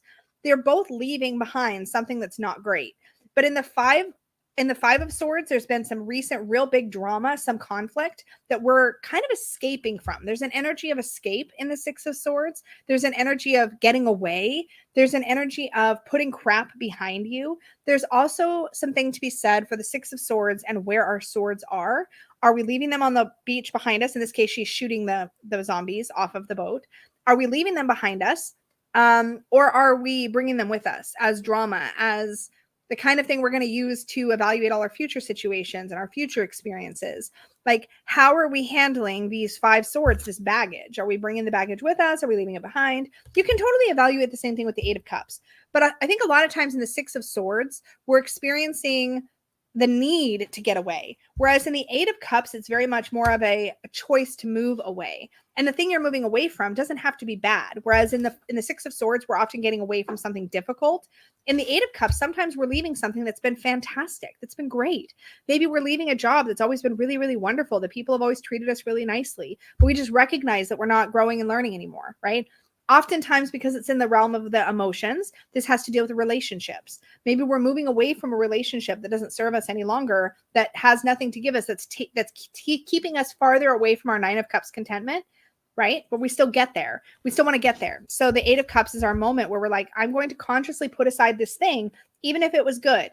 I'm going to put aside this thing and I'm going to set my sights in a new direction, and I'm going to move in that direction because that is what is best for me. But in the Six of Swords, it's a lot more of more of an escape than a move forward. You're still getting away. You're still moving into something better, but oftentimes you need a little help. Sometimes you have somebody ferrying you along the way. We'll see in the Six of Swords in the Rider-Waite-Smith system, we'll see, or Rider-Waite-Smith card, we'll see an actual ferryman taking a very vulnerable woman and child looking person with them. And there's that idea of getting help, of being ferried. And so oftentimes in the Six of Swords, we're also experiencing some kind of help. Maybe in this case, in this card, for example, oh, here's a perfect example, actually. Look at how scared he is. He's scared and she's in the front killing the zombies away. So she's ferrying him. She's taking him away from that. So oftentimes we're seeing helpers show up in the Six of Swords. We're seeing somebody's offered us a helping hand. Or maybe there's help around the corner. We just need to ask for it to get out of our sticky situation. There's an element of not doing it necessarily all alone here, whereas the Eight of Cups feels a lot more solitary, a lot more empowered, a lot more like we're making a confident choice forward, even if we don't feel confident about it. But in the Six of Swords, we're the scared guy in the boat usually, right? Or the person we're reading for is the scared person in the boat. And they're getting help from somebody stronger, somebody who has something to offer to help them get out of that situation. There's being guided out of a situation, and then there's taking yourself forward, maybe out of a situation or maybe just away from something. Yeah. Crazy bunny lady. Oh, so basically Six of Swords is saying, F this, I'm out. Partly, yeah. And again, partly it could be somebody close to you going, this is really bad. Like, we need to get you away from this. Come with me. I'm going to help you now. That's kind of part of what's happening in the Six of Swords. Maybe not always, but there's definitely a difference. Sometimes, yeah, exactly. Your Bird Creative says sometimes you're the helper in the Six of Swords, depending on context. Most of the time when I read this, I feel like the person I'm reading for, whether it's me or somebody else, is the person being helped. But yeah, you could absolutely be the woman in the front of the boat taking care of somebody else, helping them get away from some crap. You know what I mean? I think it's important to kind of put them in context too. When we have the Six of Swords, when we have the Swords suit, think about how your mind is in there messing things up or contributing in some way.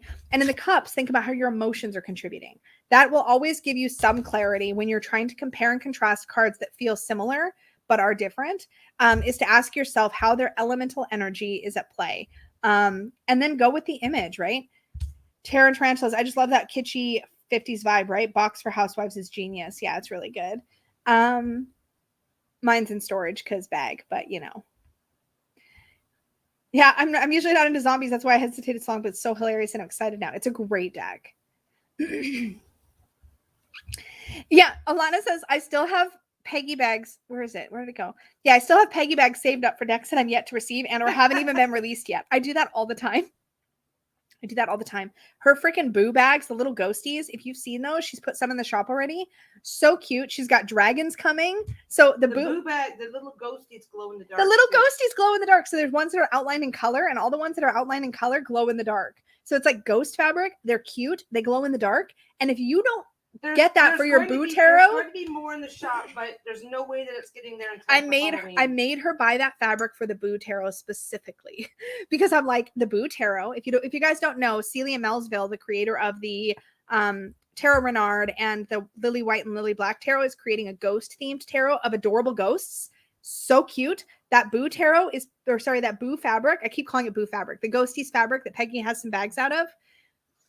Perfect for the Boo Tarot. That's all I'm gonna say. You're getting that bag of the Boo Tarot because you just fell in love and you're not taking no from it. Whether or not you want the bag, just tell her that you love the bag, so she won't leave you alone.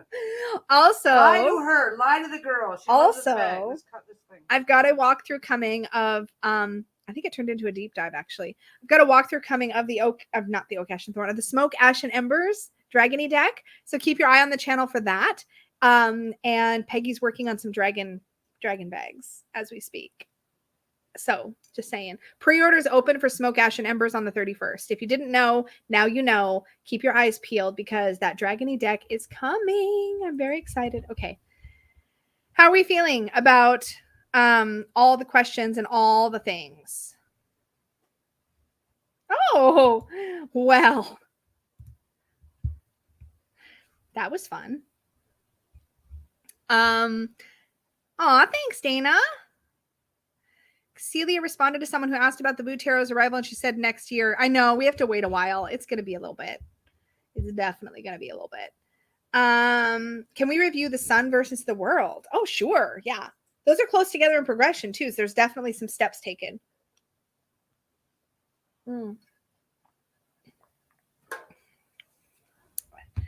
Hey, honey, can I get the Sun versus the World, please? I'm going to give you back some old cards. The Sun and the World. The Sun and the World. Yeah. The Sun and the World. Yes. And did you put anything in order? Not that smart, are you? I didn't do it either, but I'm also. No, you do it. What did you just say? No, I love you. I appreciate you. You're the best. You call me names. No, you're the best. I didn't call you names. Did I call you names? You're not that smart, are you? Yeah, but that's not saying it. That's not name calling. That's just passing the buck. Blaming. Yes. That's all of those being things. An asshole. Yes. Okay, I've got the Sun. I just need the World out of this deck. We got the Fool question about risk. We need to talk about that too. Don't let me forget your questions, guys. If you need to you're welcome, Patty. We're going to continue these. As I mentioned, we're going to have another one in a couple of weeks because we're going to have just done the court cards, and I know we're going to have questions and thoughts about the court cards. So make sure you stay up to date on Tarot with Training Wheels, so that you catch it's a pretty beefy episode, the court card episode, but we're going to go through the court cards next week. And the World. Yes. We're going to go through the court cards next week. Ooh, that was an easy one. So, or not next. Yeah, we're going to go through the court cards next week on Tarot with Training Wheels, and then we're going to have another chat a week or two later, I think. I have to look at my schedule, but I think that's what we're doing. Which one? The Wild Unknown? Yeah. It can be hard to see which one is which. It can be. That's why I grabbed it. Not to torture you, but I grabbed it because it's a good example of decks that are harder to read. Does that deck have... Oh, yeah, I can sort that deck here. Trade me. Yeah, here you go. One less for me to do. Yeah, no, I just traded you, so it's not one less. Oh, wait, I think that's... Oh, I've already pulled those out. Sorry, I've already pulled those out. Just keep them for the next question. Oh. This is the sevens. I just didn't put them back in. Okay. We're getting there. Don't let me forget about the Fool question. Oh, yeah, this one would be way harder for you. Yep. Sorry, babe. Yeah. I wasn't thinking. And you call me names. I know, I'm the worst. I'm sorry. You're horrible. I'm terrible. You admitted it. It's on video now forever. I've got the perfect alternate keyword for the Fool for those of you struggling. I'm not going to forget because I've pulled out a couple cards as examples. Okay, there's the Sun. We just need the World. There it is. Okay. Okay, Peggy's having a good time over there. All right, so the Sun. Yes, thank you, mods. And I have a feature now that I can turn on where I can make it subscriber only. Did you have a brand show up? Just one.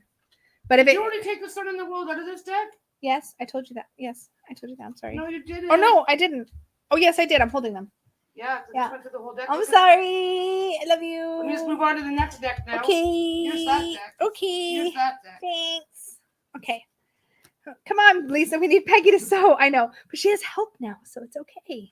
All right. So the sun, I use the word in Tarot with Training Wheels of Illumination. One of my favorite words actually for the sun is vulnerability, because I think a lot of us resist this like naked baby on a horse, right? We're like, what the hell with the naked baby on the horse? Why? But it got spicy there for a second. Was something fun happen that I missed it? I think they're talking about here. Oh, okay. No, they're talking about the chat. Yeah. House helps have gotten a little raunchy. So naked baby on a horse, talk about it for a second. One of the common ways we'll see this card depicted is there's like a child in a garden or a couple children in a garden, and the sun is shining down on them and they're exposed, but they're also safe. The sun to me casts everything in full light. So one of the things to think about with the sun card is that unlike the moon card, everything is clear. There is clarity. We can see things very clearly. I'm going to keep using the same words, but it's true. There's a clarity to the sun. The reason I like the word illumination is because one of the things happening in the sun card, so here's the Rider-Waite-Smith baby on a horse. Here's the Druidcraft baby on a horse. The kid is naked. There's no layers of illusion in between us and the world in a lot of ways. Lisa, look up. What did I miss? I don't know what you mean. Tell me what you mean. Oh, did you see my earlier comment about the jack-o'-lantern? No. Oh, that's cool. Sorry, I'm just going to try to focus for a sec. But yeah. So the thing is, illumination is a good word because everything's cast in full light. We can see everything. There's clarity. One of the reasons I like, not vulnerability, I like authenticity for this card, because we're seen as we are. We're seeing other things and other people as we are. There's a way to kind of look at this card through the lens of we're seeing the world, our situation, life in full light. And so anywhere there was confusion, things are clearing up. Right after the sun card, we have the judgment card. Try to make sure I'm not lying to you. Right at the sun card, we have the judgment card. And if you think about that progression, because judgment is about being called to, now that we see things as they are, we're often called to now step up our game, to level up, because we can now see our own lives as they are. We can now see other things in our lives as they are. And now we're called to do something about it. Judgment is like, okay, now that you can see everything, what you going to do about it? Because that's what happens in the next card. Whereas in the world card, when we step into the world, we've done it, right? We've gone through the sun. We've seen everything. Then in judgment, we've heeded the call, and now we're in the world where the cycle is complete. We've reached our goal of completion. We've reached our attainment. We've mastered something on our life's journey, right? Because it can show up in all kinds of ways. In this deck, in the sun card, our people are safe high up in a helicopter. The sun is shining, and they can see. They have this high up perspective. They can see everything. So they're going to be able to see where the safe place to land is going to be. They're going to see where are the places they should go, where should they spend their energy and their time, where will they go next, but they can see from this high up perspective. So they've got clarity. They can see. In the world card in the zombie, though, now that they've seen, they've understood that they need to go somewhere else entirely. Here they've literally gone to the moon and they've got a bunker and the world is literally on fire. But that was what they needed to do to be safe. So there's a progression. And I think when you bring it back to the progression, the cards just start to make so much more sense. In the Wild Unknown, it's a lot less clear, but it's still there. The sun, bright light, everything is clear. Everything is in clarity. We can see everything. In the world, the cycle is complete. There's a wheel. We've come full circle, right? And whenever there's completion, there's then an invitation to step into a new paradigm. I hope that gave some clarity. Tarot puns. I'm sorry. I'm the worst. Okay. But I do. I hope that illuminate. I can't stop making sun pun words. It's not on purpose, but I hope that helped. I hope that helped. Well, we've been live for an hour and a half, Michelle. So you've missed a lot. Watch it back later. We're still going though. So let me give these two back to Peggy and these two back to Peggy and these two back to. You're gonna ask for something else. Not yet. Can you just pull out a couple Fool cards? What did you say about not yet? I lied. Fool cards? Yeah, you lied. I already have the Zombie Tarot one. I already have the Zombie Tarot, but can you get me a couple Fool cards? We're going to talk about the Fool and the keyword of risk and alternate keywords. Oh, that one's right there. Oh, I love this. Okay, good. We've got some really good options here. And I've got one specifically that I think will really help. Who asked that question about the Fool card? Are you still here? That would be good. Excuse me.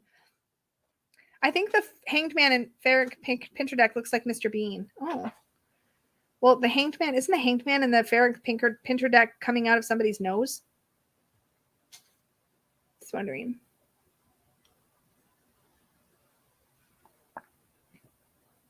You're welcome, Amy.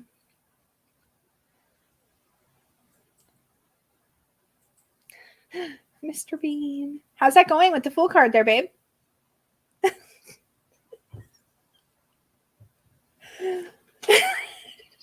She's not. She's glaring as she's searching through cards. Oh, good. Hi, Mystic Moons. You're still here. Great. I'll take that Rider-Waite-Smith one right away if you don't mind handing it to me. I'm not going to stop doing what I'm doing until I find you your Fool card because it's really important to you. I love you so much. I've already chipped my nail polish. How, though? What?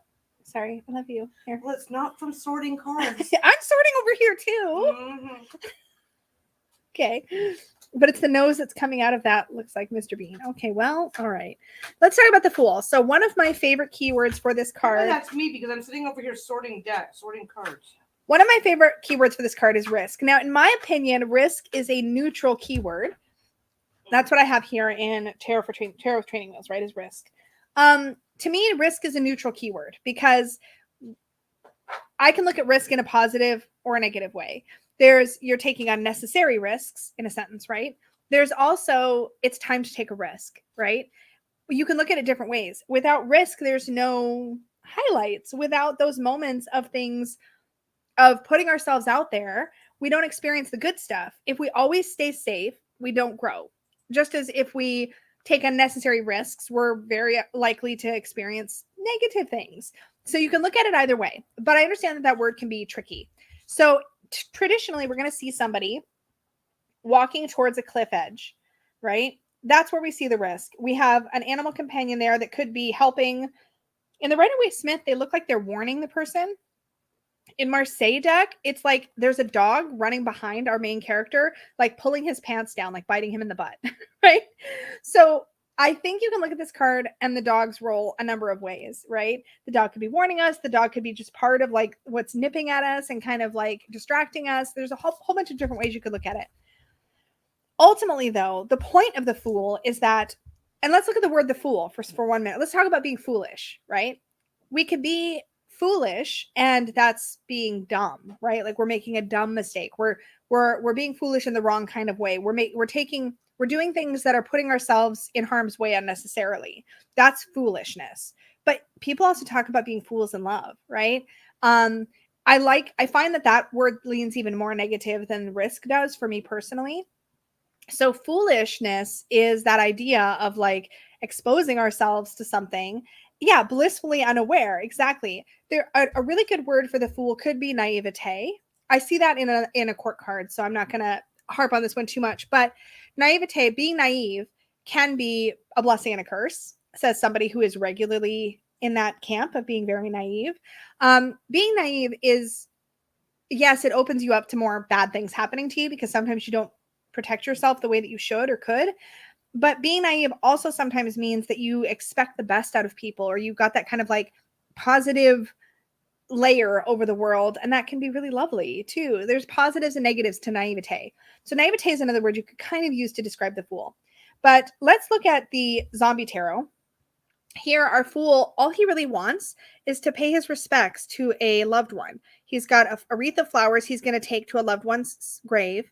And he's got a basket of goodies. He's going to probably go sit and you can imagine that this is a bereaved man and he's going to visit his poor wife who has passed. And he wants to lay some flowers at her grave, sit there and have a bit of a picnic and have this beautiful moment, right? That's all he wants. He's not trying to do anything bad. He's not trying to put himself in harm's way. he's kind of blissfully unaware that there are zombies currently emerging from their graves. His wife is likely to be one of them. Like, not great, right? But his intentions are good and his hopes are good, and he wants to have this beautiful moment.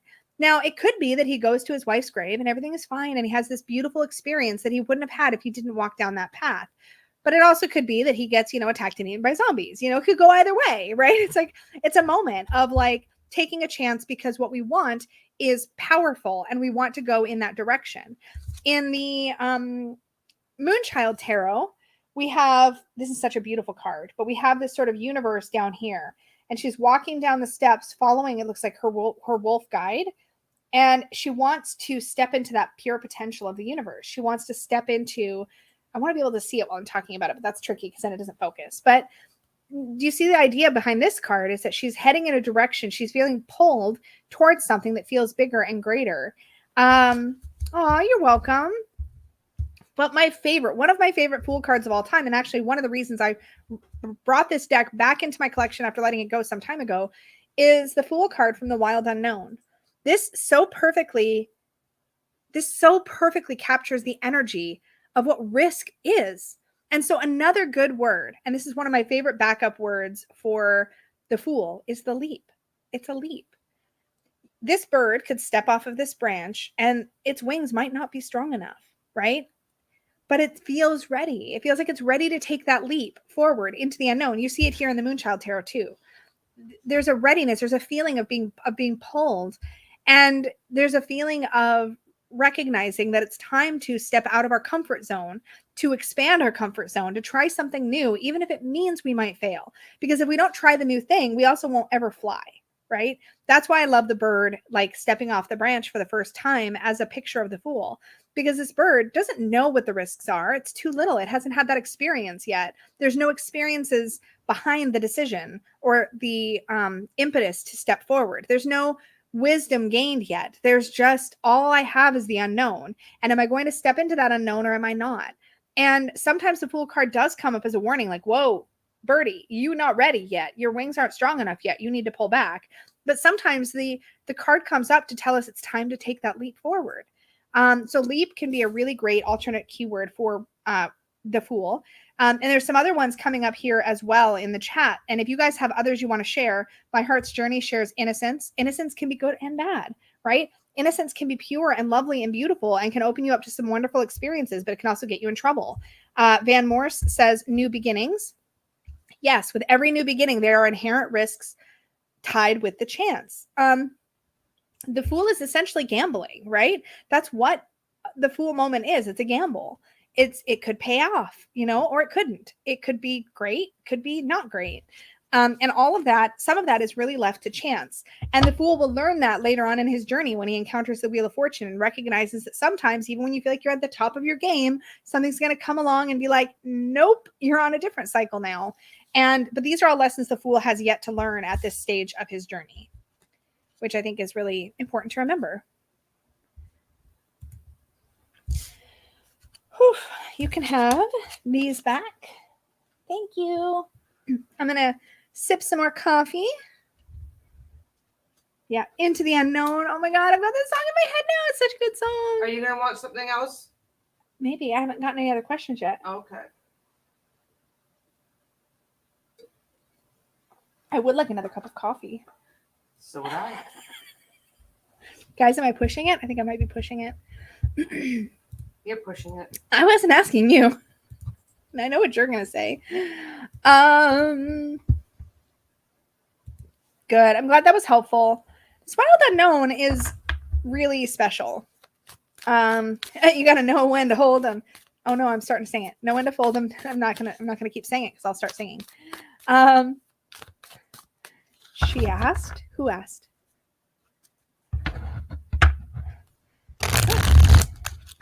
Now I just want to shuffle. This is such a great deck. Did you guys know this is coming out in a tin-sized version? Ooh, I pre-ordered it. I wasn't going to, but I did.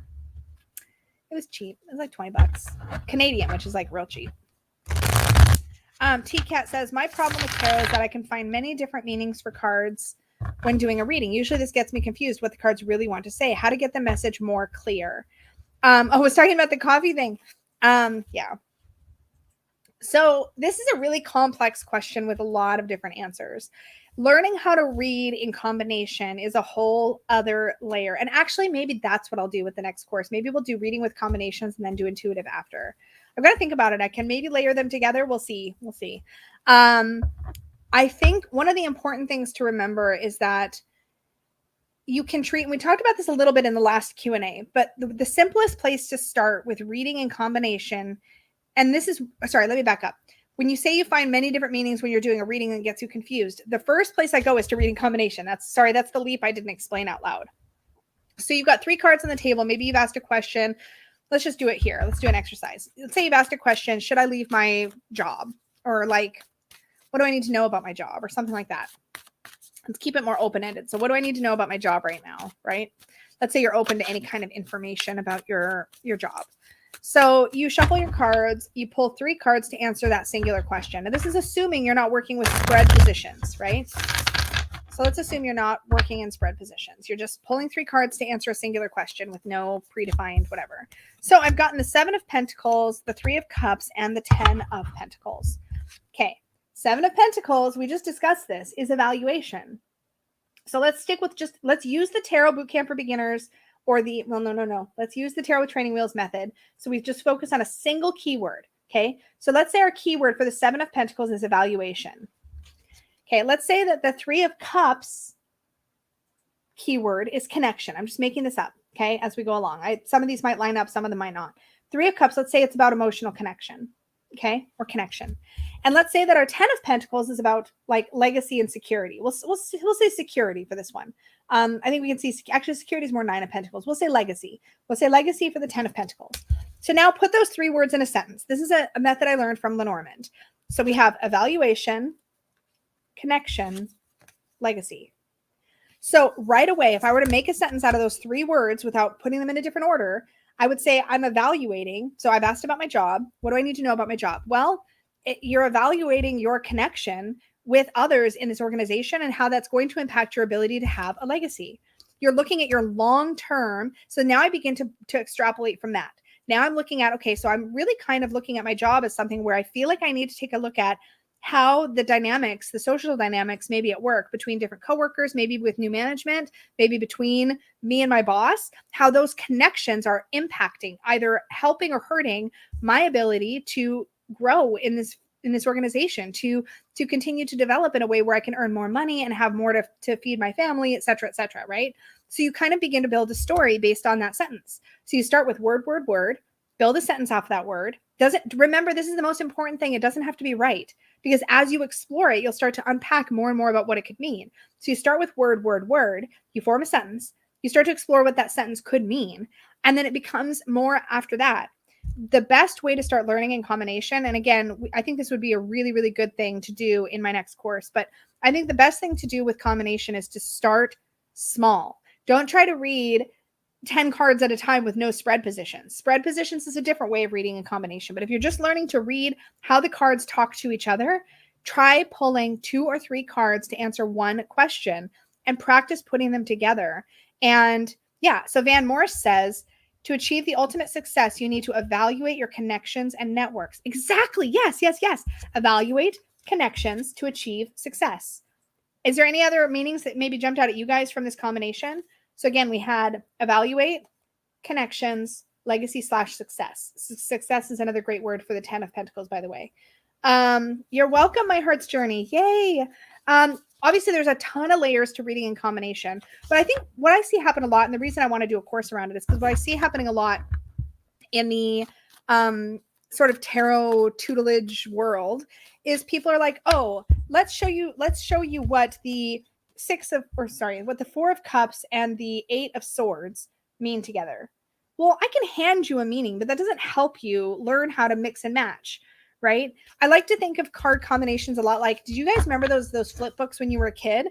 Where, when I was a kid, where you'd have this like monster flip book and you could flip the heads to be different heads, the bodies to be different bodies, and the feet to be different feet. Like another analogy for this would be like a Mr. Potato Head. You could put different eyes on it, different feet on it, different like hands, different hats. And that kind of thing can be really, really, really good about just helping you to learn how to mix and match to create a singular energy. Because the idea is, I think we sometimes think we need to have when these two come together, they always mean the same thing. And it's not true, because it's based on the question. It's based on the context. It's based on the images and what jumps out at you from that image in that moment. Or what you think about when you see that card next to another card. Like the Lovers next to the, let's pull a not court card so I can make this example clearer. Okay, so the Lovers next to the Six of Swords, right?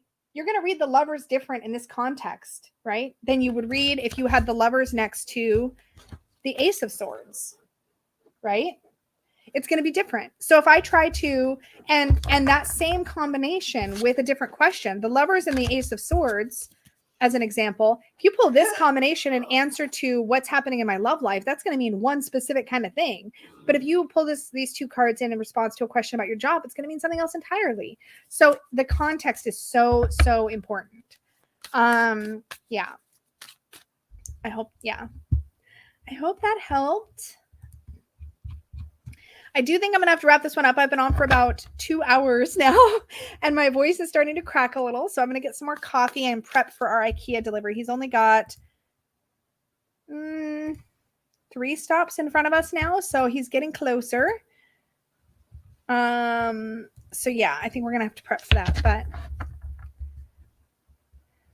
yeah, that's right. Trying to teach specific tarot card combination meanings is a bad idea because there are 3,003 combinations of 2 cards. Did you just calculate that, Santiago? How much of a nerd are you really? I have a newfound respect for your nerddom. I say that lovingly, by the way, in case it comes off bad. Barb, you all need to go to Peggy's shop before Alana gets there. Oh, yeah, that's right. I was going to mention. So I think Alana's done her shopping for the week. Yeah. So I'm thinking I'm going to try to find a way, by the way, for those of you curious about things happening at Peggy's shop, I think I'm going to try to find a way to incorporate into my monthly show and tell. I'm going to try it, I think, for my October show and tell. I'm going to try to incorporate a way where I can check in with Peggy on some things she's working on so that people kind of have a heads up of what's coming. So I'm going to be working on that. T-Cat, yes, that helped a lot. It kind of confirmed my gut feeling about what to practice more. That's good. Excuse me. Santiago, I Googled it, but I know how to Google it because I'm a nerd. Word, I'm right there with you. That's awesome. All right. What furniture are you getting? I'm getting a new bed frame. That's what's coming. Like, also, pretty much pretty much every piece of furniture in here, with 1 exception, 2 exceptions, 3 exceptions, is IKEA. 4 exceptions. And I'm being very specific. That's IKEA, that's IKEA, that's IKEA, that's IKEA, that's IKEA. There's an IKEA really near us and like really nice quality furniture for really affordable prices. I'm so glad this was helpful. So let me just check my calendar because Peggy did bring me my planner so I can confirm dates. Let me tell you when what's happening so you guys have a heads up. All right. So we are having court card episode of Tarot with Training Wheels is coming out on Tuesday. So Tuesday is when we're going to be covering the courts. The following Tuesday, we're having a wrap up episode. So it'll probably be pretty short. I'll give you some some jumping off stuff to do, but that's going to be the last episode. So this coming week on the 19th is going to be court cards. And after that, on the 26th is the final Tarot with Training Wheels episode. And then on the 30th, I'm going to be having another live stream where we're going to have a bit of a wrap-up party of Tarot with Training Wheels, answer any lingering questions about that course specifically. I can also answer questions about Tarot Bootcamp for Beginners because the deadline to get a discount on Tarot Bootcamp for Beginners is also coming up. So if you're planning on leaping into that next course, that'll be a great time to ask more questions about that. And then we'll have, did I say? Yeah. Well, yeah, we'll have our live wrap-up.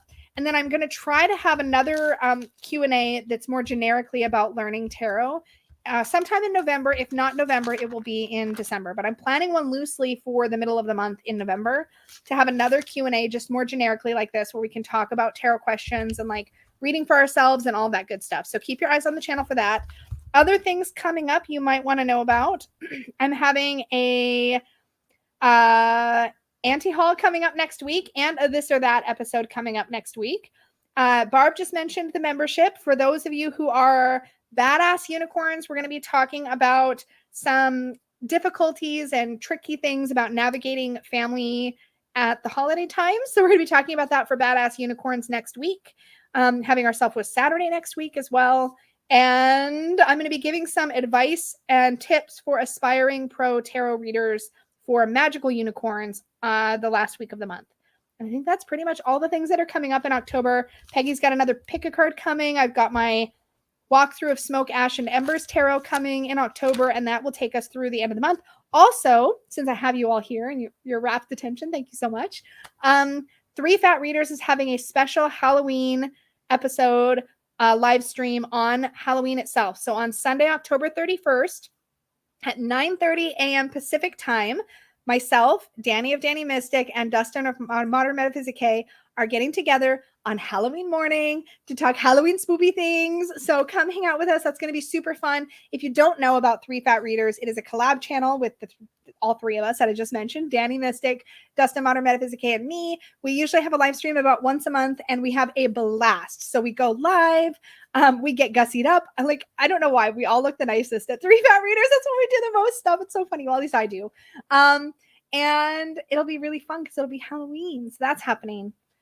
That is officially everything coming on the channel in the next 2 weeks. So keep your eyes peeled, all the good things. And thank you all so much for coming and contributing your questions and your attention and all the good things. And these are a lot of fun. So we're going to keep them going. Watch for another one coming soon. And yeah, okay, I'm going to stop babbling. I always tease Peggy about doing the long goodbye, but I do it too. So anyways, I hope you guys have a good rest of your day, and I'll talk to you later. Bye.